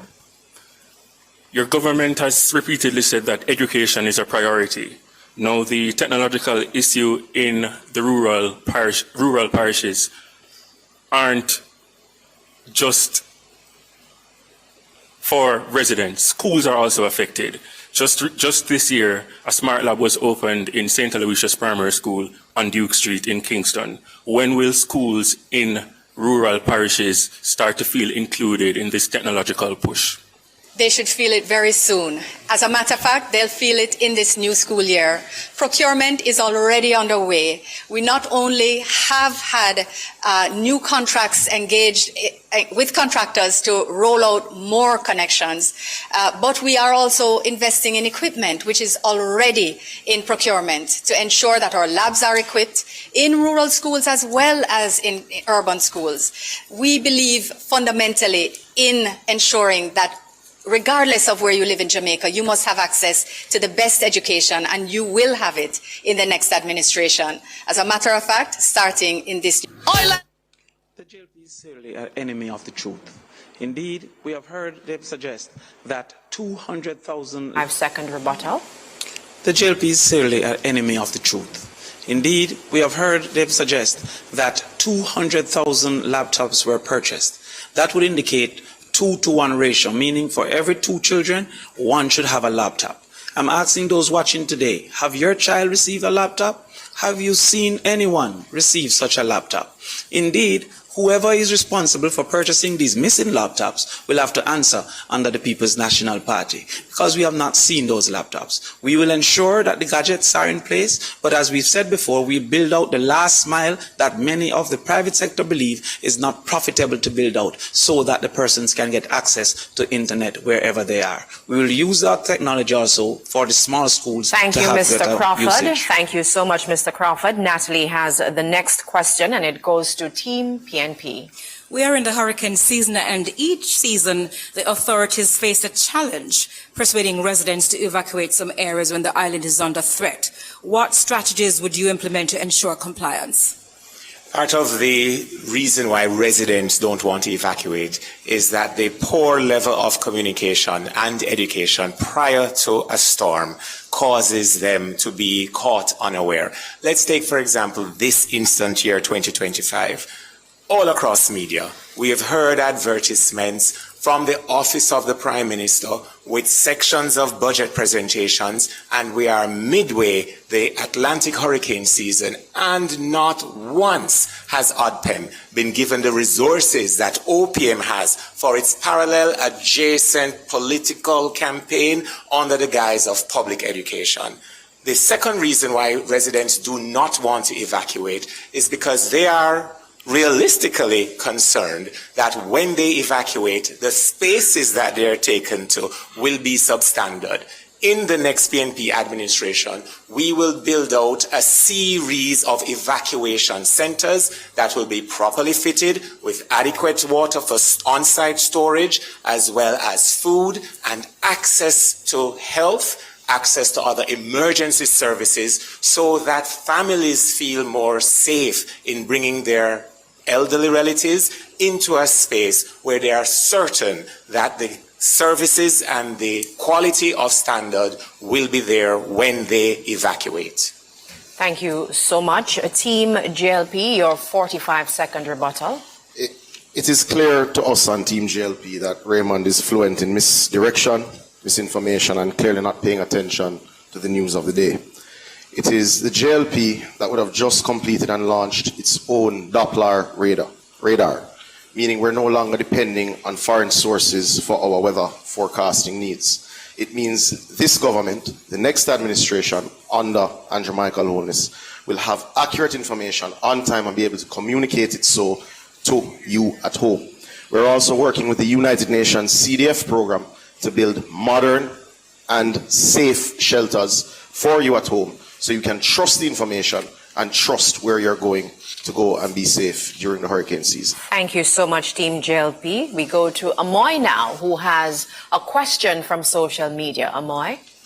All right, so this question comes from Tayana on Instagram. She says, Jamaica's hospitals are overcrowded and under-resourced. Can you explain how your party, if elected to government, will fix this without repeating the delays and bottlenecks of past administrations? Okay, thank you so much, Amoy. Team PNP, you can answer this question first, to be followed by Team JLP. So this is a social issues debate, and health is a primary social issue. If you look across to the opposite, the campaign chairman from that party, who has been the Minister of Health for 9 years, must have suspected that members of the public would want to drill down, shall I say, into why the health sector is so poorly managed, why your relatives at home, when you go to the hospital, can't get a bed, why you have to take the prescription from the nurse beside your relative's bed and go into the private pharmacy sector to purchase basic medication, why you have relatives sitting in wheelchairs or in the driveways and the parking lots in the cars that you took them to the hospital with and still can't get triage, even basic assessment as to the extent of their suffering. It's no wonder, Dr. Tufton, you're not here today. You have chosen to go and hide behind marketing strategies to support what's her name again? The the Minister of Finance and the Public Services. The People's National Party, Matthew, understands health. We are the ones that modernize the hospitals on the budget and in time. Your reference to Chick V is old and dated. Look at your 9 years and speak to those. Thank you so much, Team PNP. Team JLP, your response to the question? Thank you, Tiana. It's a really important question because I know that we have not reached every community and we have not reached every hospital yet. But the Jamaica Labour Party is undertaking the most ambitious and in fact will be the most effective reconstruction and construction of hospital infrastructure in Jamaica in decades. The Western Child Hospital is under construction, close to completion. The rebuild of Cornwall is also almost completed. We're making sure that we focus also on primary health care, making sure that more health centers are renovated and brought closer to you so you don't actually have to go to the hospital. We're adding more doctors and nurses in those healthcare centers, more equipment so that better care can be had closer to you. We're adding more healthcare centers with expanded hours to allow working people to go to the health center after working hours. These are things that we're doing in addition to more operating theaters which are already programmed for next year, for next term, including a new KPH. Importantly, we've also increased access to medicines under NHF. And we've increased access for our senior citizens through NI Gold and JDIP. Under the Jamaica Labour Party, we have taken a comprehensive approach to health infrastructure. Thank you so much, Team JLP. We have another social media question. Why? This one is from Matthew Williams. With key parts of the Data Protection Act still not in force and several major data breaches reported this year, many Jamaicans feel their personal information is not adequately protected. How will your government address this growing privacy crisis and rebuild public trust in the protection of citizens' data? Team JLP, you get to answer this one first. Data protection is critical as we continue to build out more and more digital systems to ensure efficiency and effectiveness in the pursuit of business, growth, and prosperity. And this is why we have been paying attention to ensuring that implementation of the Act is phased and sensitive to the various stakeholders, ensuring that it's effective when each stage is put in place. We have done more to protect your data and will do more. As we recognize that AI is also being used more, we will ensure that there is an AI blueprint and roadmap, which of course is going to be built out of the very first task force on AI in the Caribbean, which was already established under this administration. We'll also ensure that there is new legislation to protect every Jamaican's face, voice, and image from the type of misinformation and negative campaigns that are run by parties like the PNP. The Data Protection Act was indeed passed by the Jamaica Labour Party. And we're proud that it was passed, and we're happy that the Data Commissioner is now in place to speed up implementation. However, data requires data accuracy. It should be known for all Jamaicans watching that it is this government that gave the highest increase to civil servants. It is this government that insisted that there would be no more wage freezes for teachers, as was commonplace under the People's National Party. Thank you so much, Team JLP. Team PNP, your response to the question? The Jamaica Labour Party does not believe in privacy. It was one of their own minister that says nothing is private. Do you remember? Because I certainly do. But not only that, when one considers the NIDS Act, the National Identification Act, the People's National Party, representing the people of Jamaica, had to take the Jamaica Labour Party to court to protect privacy rights. So the Jamaica Labour Party simply cannot come to you tonight to tell you that they're serious about privacy. Simply not true. The People's National Party, we value your privacy. And it is for that reason why we will trade a cadre of data protection experts to work with different sectors so they understand what is in the law, they understand what is to be done, and how they can balance privacy rights. In fact, this also creates a new sector in Jamaica. Damian, don't you agree? I definitely do agree, Sophia. But also we should remind the public that it was this Prime Minister that suggested that they can track persons who say certain things on social media. It is also this Prime Minister that has proven himself to be highly vindictive and have seen arrest of individuals who have criticized him in any way at any given time. It is also that government that stole sand from the beaches. So let us talk about what that government has done. Thank you so much, Team PNP. So, viewers, we're doing things a little different this evening. We now invite Team PNP to ask a question of Team JLP. In any decent democracy, where a leader has not been certified by the Integrity Commission, where the leader has been a part of Ponzi schemes and benefited from them, where the leader among members of his cabinet or his party are said to be part of an illicit aid for illegal enrichment, those persons could not be on the ballot. Therefore, why should Jamaica be any different from such decent democracies? The PNP, we understand, has no answer to the plans, the programs, and the achievements of the Jamaica Labour Party. They see their only path to Jamaica House by trying to destroy the reputation of the Prime Minister of Jamaica and others. The Jamaica Labour Party has been the party that has done more for the integrity and anti-corruption framework in this country than any other administration. It is under the PNP that every day, every week you woke up to a new scandal, light bulb, Solutria, NSWMA, Manchester Parish Council, Hanover, KSAMC, you name it, Crook and Anchor. It is under the PNP that Jamaica had the lowest scores under the Corruption Perception Index. And it is under the Jamaica Labour Party that Jamaica has had the highest. Why? Because the independent international experts actually look at the facts and not the steady drumbeat of PNP misinformation and weaponization of processes.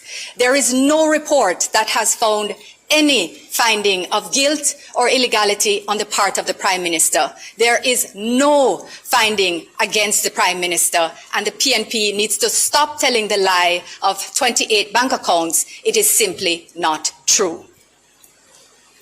Thank you so much, Team JLP. Team PNP, your 45-second rebuttal. It's odd that you say that's not true. Dennis Chung said that not only were it true, that it's inconsequential, that it's normal, he suggested, just as we now figure out he was rehearsing for the job for which the qualifications were waived so that he could get the job. Most of you look for a job. In that case, the job seemed to have looked for and found him. Now, the other things you say about doing the most for the integrity framework, that includes being the only Prime Minister to have taken the Integrity Commission to court, to quash a clause he once bragged that he included as chairman of cabinet. So the lies are on that side, aren't they? Thank you so much, Team PNP. We now invite Team JLP to ask a question of Team PNP. You know, lies are an affront to God. Yeah. And Reverend Albert would have taught you that. Should have. However, to be clear, the last time the People's National Party was at the wicket, they leveled $60 billion of new taxes on the backs of the Jamaican people. They have said that they will fix a tax to imported food items, which economists have said will increase the cost of living to the poor of Jamaica. Damian has said that he will fund education needs with an increase in GCT. The PNP have fixed a tax to parties. What should the Jamaican people expect by way of taxation from the next People's National Party administration 10, 20 years from now? Can I go ahead? Team PNP, Okay, please answer the question. Thank you. Well, the People's National Party had to take on a rebuilding project in the last Portia Simpson Miller administration. Indeed, never before had the IMF stopped sending money to the Jamaica public or to the Jamaican society before, because it was run asunder by a government that included Andrew Holness and also Audley Shaw as the head of the Ministry of Finance. The People's National Party, then having rebuilt the economy, embarked upon a fiscal policy rules that we implemented to ensure that the country was on the right track. And having put the country on the right track, there is absolutely no need for the People's National Party to engage in further taxations. Indeed, what exists currently as the People's National Party proposals lie greatly within the context of the $360 billion available for governments to decide on what to do. But the $23 billion that we have identified is even less than the overrun for Cornwall regional. We will therefore not have those overruns. The JLP continue to ask where we'll get the money. We will get the money from the same place that Market Me money came from. We'll get the same money from the same place that paying off Ramsharak from Petrojam came from. We'll get the money from the same place that the buying of 200 used cars that we did not receive come from. We will get the money from the same budget that exists for the people. Thank you so much, Team PNP. Team JLP, your rebuttal. No doubt you will get this money from the same place that the failed Heroes Circle wall came from. But it is simply inaccurate to suggest that the international community cut off Jamaica. We were able to draw down on loans from the World Bank and the IDB right before we demitted office. But to be clear, it is this government that has cut debt to 62% of GDP. It is this government that has cut poverty rates to its lowest ever. It is this government that has ensured that the unemployment rate has gone to record lows of 3.2%. There is work to do.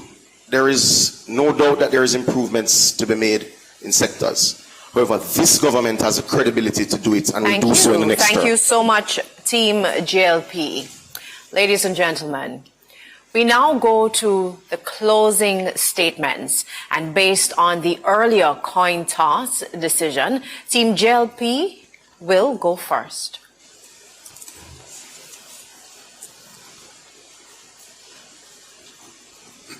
And you can begin your 2 minutes. My fellow Jamaicans, Jamaica is safer and stronger with the JLP. We reduced the murders by 43%, created 250,000 jobs, and we delivered the largest increase in the minimum wage in our history. We gave our doctors, nurses, teachers, police, and other public sector officers the largest pay increase, despite COVID, Hurricane Beryl, droughts, and global uncertainty. And remember, for 8 consecutive years, we did this without any burden of new taxes on you, the Jamaican people. Now we know that prices are rising globally. And that is why we're not just focused on increasing wages, but rather creating better conditions for growth. 33 quarters of growth, save and except for COVID. And still giving support to the most vulnerable. This is the JLP way. We care. Now compare. Under the PMP, wage freezes, heavy taxes, no relief of social pension for Miss Ivy, no relief for the vendor, the taxi operator, the housekeeper, just tax after tax after tax.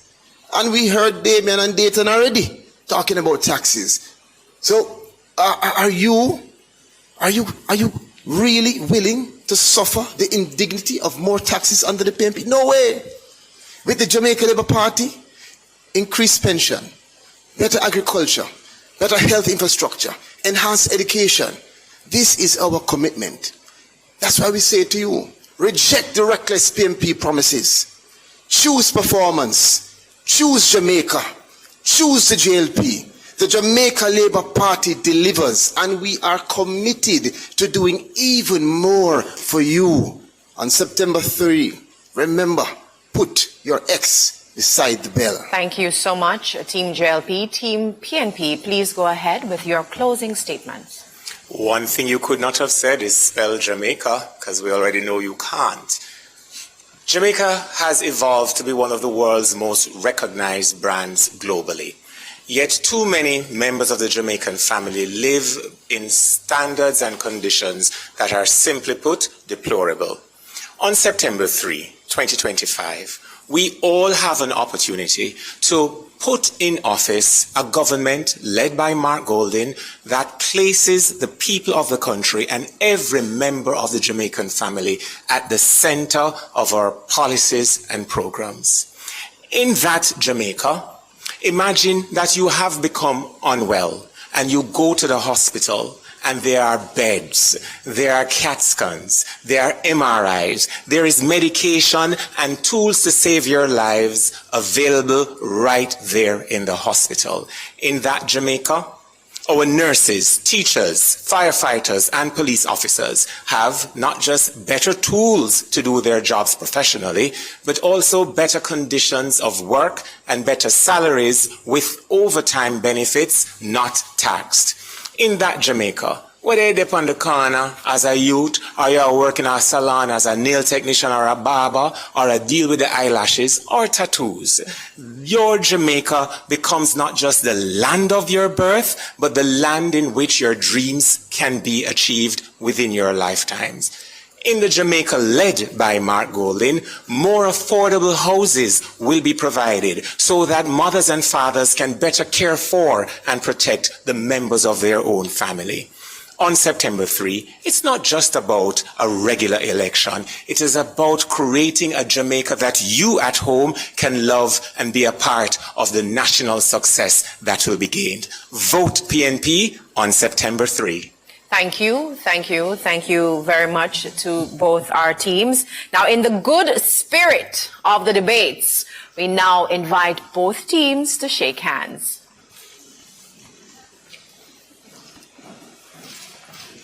And as they do so, I just want to say, ladies and gentlemen, that concludes our first debate between Pernell Charles Jr. of the JLP, Kamina Johnson-Smith, and Matthew Samuda for Team JLP, and Damian Crawford, Sophia Fraser-Binns, and Raymond Price for the People's National Party. Join us again Tuesday, August 26 at 9 p.m. for the debate focusing on the economy, which for the first time will be a team debate between Team JLP and Team PNP. Audience, you can clap now.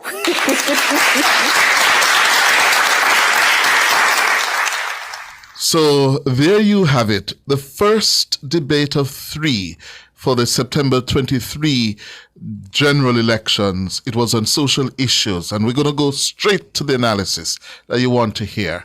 From where I sit, from what I saw, Matthew Samuda, the Minister of Water, Job Creation, and the Member of Parliament for North East St. Ann, arrived on the national political stage this evening as one to watch for the future. He is leadership material. He was commanding, he was self-assured, he was coherent, logical, and devastating in his responses. He, to me, was the star of the debate this evening, without doubt. I would agree with that assessment, Cliff. He was heads and shoulders above the rest. He was heads and shoulders above the rest of the field by a wide margin. He showed a level of confidence and understanding in all the subject matters that were discussed this evening, and it resonated to suggest that when you heard him answer a question, you were certain that the answer was proper, as well as he was the proper attack dog as well. He gave the jabs where the jabs were necessary, but he did not veer off into that territory unnecessarily. He stayed on point and he stayed on message. Javon?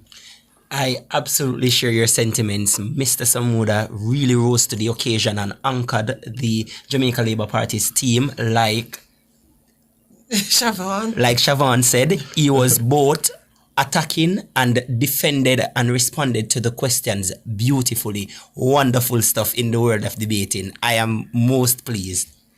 Nadine. I think he really took the debate to the next level. He answered each question. I think sometimes some of the debaters got lost in the middle of the question, like they didn't remember what road they were traveling on, and so sometimes they got lost and you could see them trying to find their way back, but they couldn't. He never did that. And he always answered his question and answered within time. And what I noticed with him, his strategy at first was, I'm going to answer the question and then I rebut. And then he didn't get long long-winded. He was precise. He was clear. He stayed connected to the question and to the message. And then he went after the PNP. And there were moments when he went after the PNP that he was devastating in terms of how he rebutted. And because they said some things that they shouldn't have said, he was able to bring in some things that he would perhaps not have brought in unless they said those things. So I think he was very, very effective. He showed a mastery of the social issues. I'm impressed. Let me go to Ricardo Brooks first. Ricardo? Hi, Cliff. Hi, panel. Hi. Yes, I agree with you. Matthew the occasion brilliantly. As I said, I expected him to. But the panel not to sleep on Kamina Johnson-Smith's response to that integrity question, which I think she hit out of the park without batting an eyelid. I thought it was one of the most effective answers of the night. And with so many eyeballs, I think this is the first time in a very cogent, crisp, clear way that a member of the Jamaica Labour Party has come to the Prime Minister's defense in the way that she did. Pernell Charles Jr.'s closing statement, excellently executed. He had a very shaky debate, but he certainly redeemed himself with that closing That was his statement. best moment, Ricardo. Yes, absolutely was his best moment.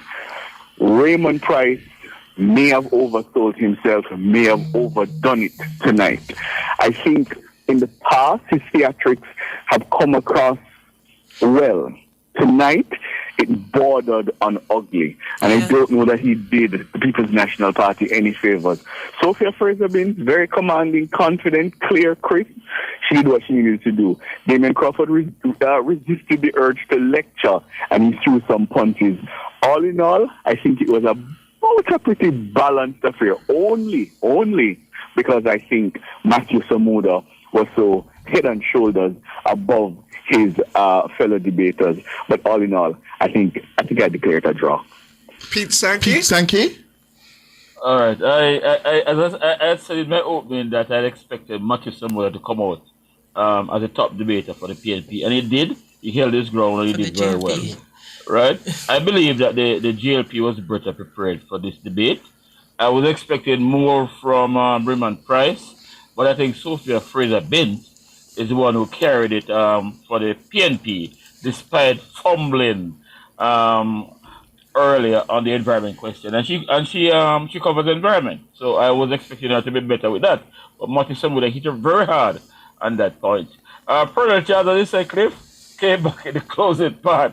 Pernell Charles on the housing issue, he fumbled a lot.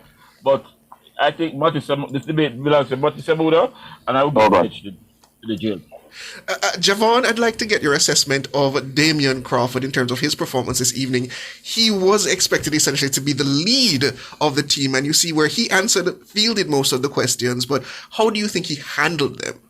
All right, so I believe that he was not confident any at all throughout the debate. I was expecting a more resolute and a more commanding Damien to be on display. That wasn't the case. I think a lot of the times he got lost in his response and he veered off course.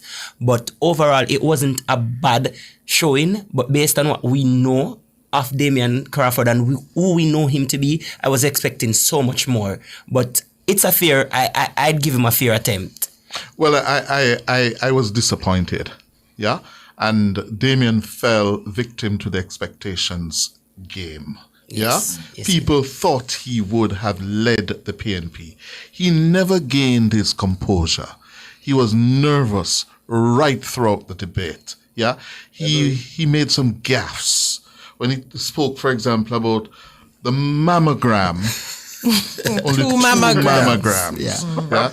Instead of mammography units. Yeah. And that dogged him throughout much of the 90 minutes. I think he was the worst performer tonight, without a doubt.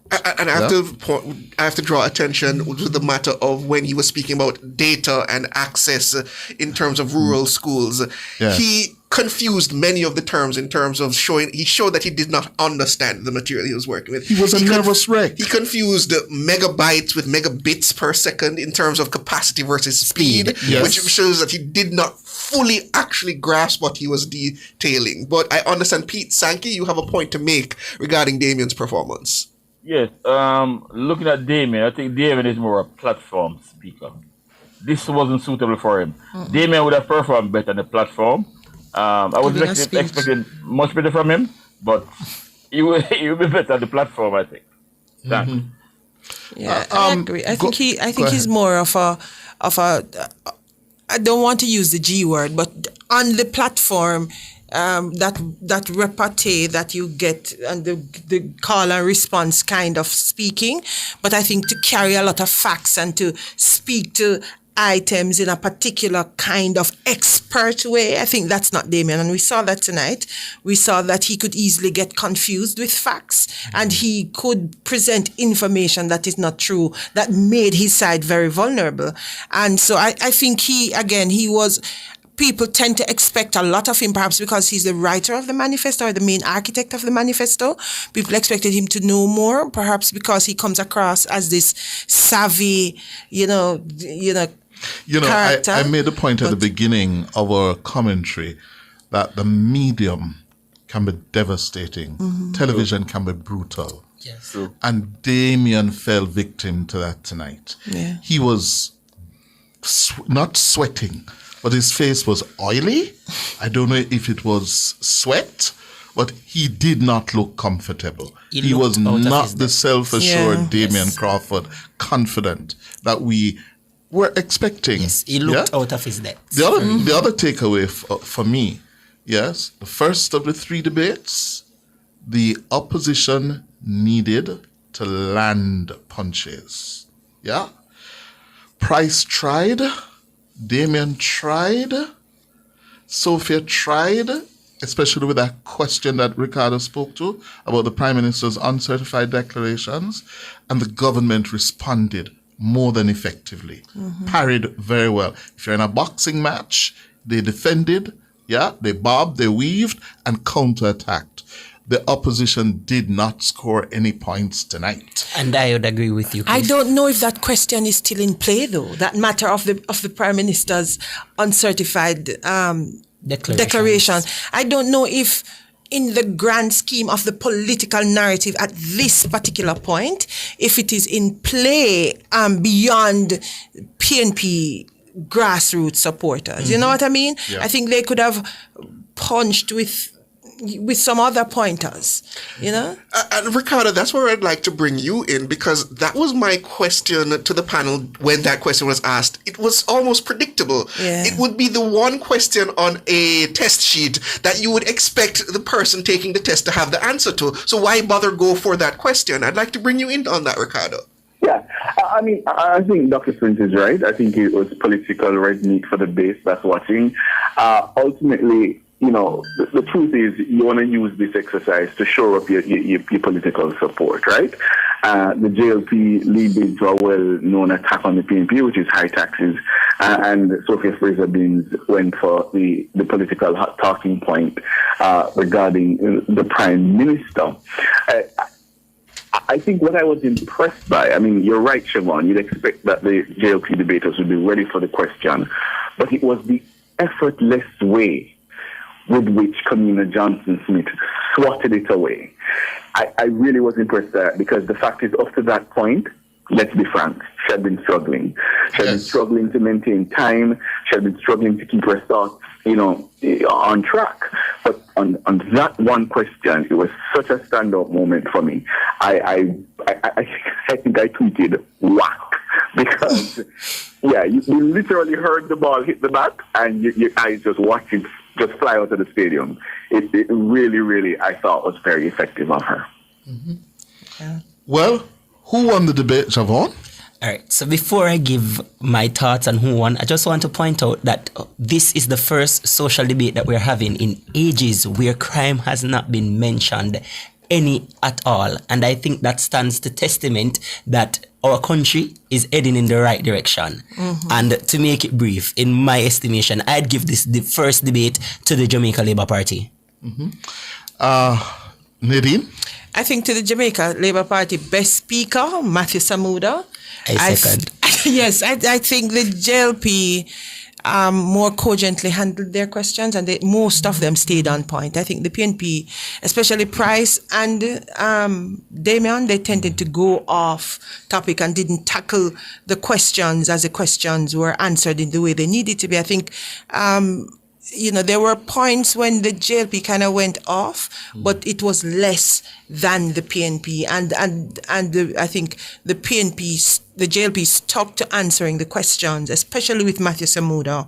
They answered the question more directly and more pointedly. I also thought whoever was doing the social media questions, and they asked some questions that were answered before. So I'm wondering if was that they never had enough social media questions or what. But two of those questions were asked before, and they asked them again, which I thought was a waste of time given the range of potential other questions that could have been asked. And it kind of threw me off in terms of the methodology of the debate, because that was distracting, and I think they ought to fix it for the next time. Pete Sankey? Sorry, I may have jumped ahead because I did say earlier that I believe the GLP was more prepared and the GLP won the debate to me tonight. One surprise question, and it came from social media about federal homes. I don't think anybody was expecting that one at all. But for those who have been covering the news for many, many years, Cliff would know that the federal homes have not been properly monitored from going back to the 1970s. Right? Yeah. So I'm not sure where they're going with that one. And there were some questions that were not answered. The one about the traffic, the traffic incident and following a big entertainment event. That one wasn't answered. The one about the guidance counselors in schools, that one wasn't answered either by any of the parties. But it was a good debate. It was a good debate in parts. Yeah? Yes. It was a good debate in parts. And I think on the PNP side, Sophia Fraser-Binns, was the best of the three. Yes. I thought. Yeah, she was the best of the three. I think Raymond could have, been more useful in trying to bring more substance to the debate. I think his style is such that if he had really added substance to his manner, he would have been out of this world with manner and matter. Yes. He became a slave to rhetoric and snark. Yeah. He was snarky. He was unkind. People don't like unkind debaters. Didn't he come back with a closing argument that was pretty strong? That is it with debating. Once you set a character in the debate and people meet that character, it's hard for you to come back from that. And people stop listening to you because they don't like you. Yeah. So that is what happens. So even though I think you have to bring me back to that for me to say, okay, that wasn't bad, as opposed to, no man, throughout the debate, he had that character. And so when he came at the last part, you would have continued to follow him. But you shut him out by then because you're like, oh, Raymond, God. Stick to the debate and stop with the unkindness. But he didn't do that. Was it Pete Sankey who said, in terms of preparations, the JLP side seemed better prepared? Yes. They also seemed to be in greater command of the issues, the policies. Yeah. For example, it was quite embarrassing when Matthew corrected Sophia. Yes. In saying, listen, we're talking about the Beach Control Act and not the Beach Access Act. Yeah. I think that just typifies where they are in terms of their preparations and command of the issues. I said it Friday, Cliff, I believe, that this night the People's National Party need to show that they were prepared to take the reins of government, and they needed to put forward their members to suggest that, yes, we have a command of the issues and we are ready to take over where the GLP, we believe, have failed. I think the Jamaican people over the last 9-10 years would have gotten used to the Matthew Samuda, the Kamina Johnson Smith, the Pernell Childs in terms of their roles in governance. And it has showed that they have grown into that role where they have a command and an understanding of the issues. And I feel that they delivered on that. And I feel the People's National Party failed to put forward themselves as an alternative. Yeah. And I think they forgot that what they're supposed to be doing is speaking to their manifesto in a convincing way. Like you don't have to go searching for the information. You've put forward your manifesto. And speaking of that, Kamina Johnson-Smith told us about some of the things coming where Students' Loan Bureau benefits are concerned in the JLP manifesto tomorrow. Yes. She let slip that there are some new things coming there. Yes. Anyway, I thought the JLP won and won decisively, largely due to Matthew Samuda. Captain Samuda. He made a difference between these two teams tonight. He did. Ricardo? Yes, sir. Where you saw a draw? Yeah, I saw a draw because I think Colonel Charles didn't rise to the occasion in the way he needed to. As I said, Kamina Johnson-Smith, I thought, had some stumbling moments. When I look at Team PNP, I don't agree with you all that Damien was the worst. I don't share that view. I think I found more of a balance across the board, apart from Raymond's ugliness. But then, because of how strong Matthew Samuda was, as the people on the road would say, it scoots out. Yeah, that's how I saw it. Okay. Let me ask you though, Ricardo. You said that you don't believe Damian Crawford performed poorly in terms of relative No, I didn't rest say of the that. team. I said I don't think he was the worst. No, Okay, very well. But let me ask you, in terms of what was expected of him going in terms of his performance in other venues such as the Senate and other areas on the political platform, don't you believe that he fell short of what would be expected of him? Yeah, but falling short of an expectation is not failure. Yes. In the perception of the people? No, I disagree. The fact that you have set up an expectation for him that he didn't meet, I don't think that's failure. Who did you see as the leader of the PNP team? Because if I do that, then across the board, all six of them didn't meet the mark. Who did you see as the leader of the PNP team going in? That's something. I didn't set up that kind of analysis in my mind. Oh. I didn't. Yeah, I didn't. Oh. So you all set up an expectation for him that you all think he didn't meet, but I don't. Because Damien, with the greatest of respect to Raymond and Sophia, is the most senior of the three in terms of the rankings in the opposition. True. Yeah, he's the most senior. He's a former minister. He has served as a senator for longer than the others, as well as being an MP. Yes, and he now shadows the very important role of education, which is a very senior position in the shadow cabinet. And therein lies why people would think that in terms of the expectations, he was or should have been the leader. Yeah? Anyway, that's where we're going to leave it tonight. Thank you so much, Ricardo Brooks, Pete Sankey, Jermaine Barrett. I was hoping to get a response from Jermaine. No, we're not getting Jermaine tonight, but I'm sure the debate will continue. Yeah? And the next debate, Siobhan, when is it? I believe it is Wednesday? Tuesday. And that would be the matter of the economy. I think everybody's looking forward to that one. Yes. Thank you very much, Dr. Nadine Spence. Thank you, Javon Smith. Thank you. Javon Downey. Downey. Oh, we're having problems with your name all night. Thank you, Pete Sankey. Thank you very much. Welcome, thank you, Ricardo. And, of course, on behalf of our producer, Ms. Cara Powell, and our technical operator, Kevin Williams. Thank you all so much. Have a good night.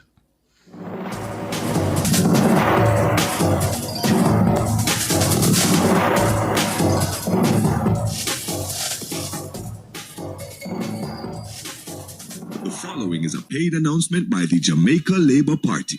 All roads lead to the JLP mass rally this Sunday, 4 p.m. at Sam Sharp Square. Come hear from JLP champions Dr. Horace Chang, Ed Bartlett, Darrell Vaz, Dr. Christopherson, Floyd Green, Homer Davis, Marlene Malahou Ford.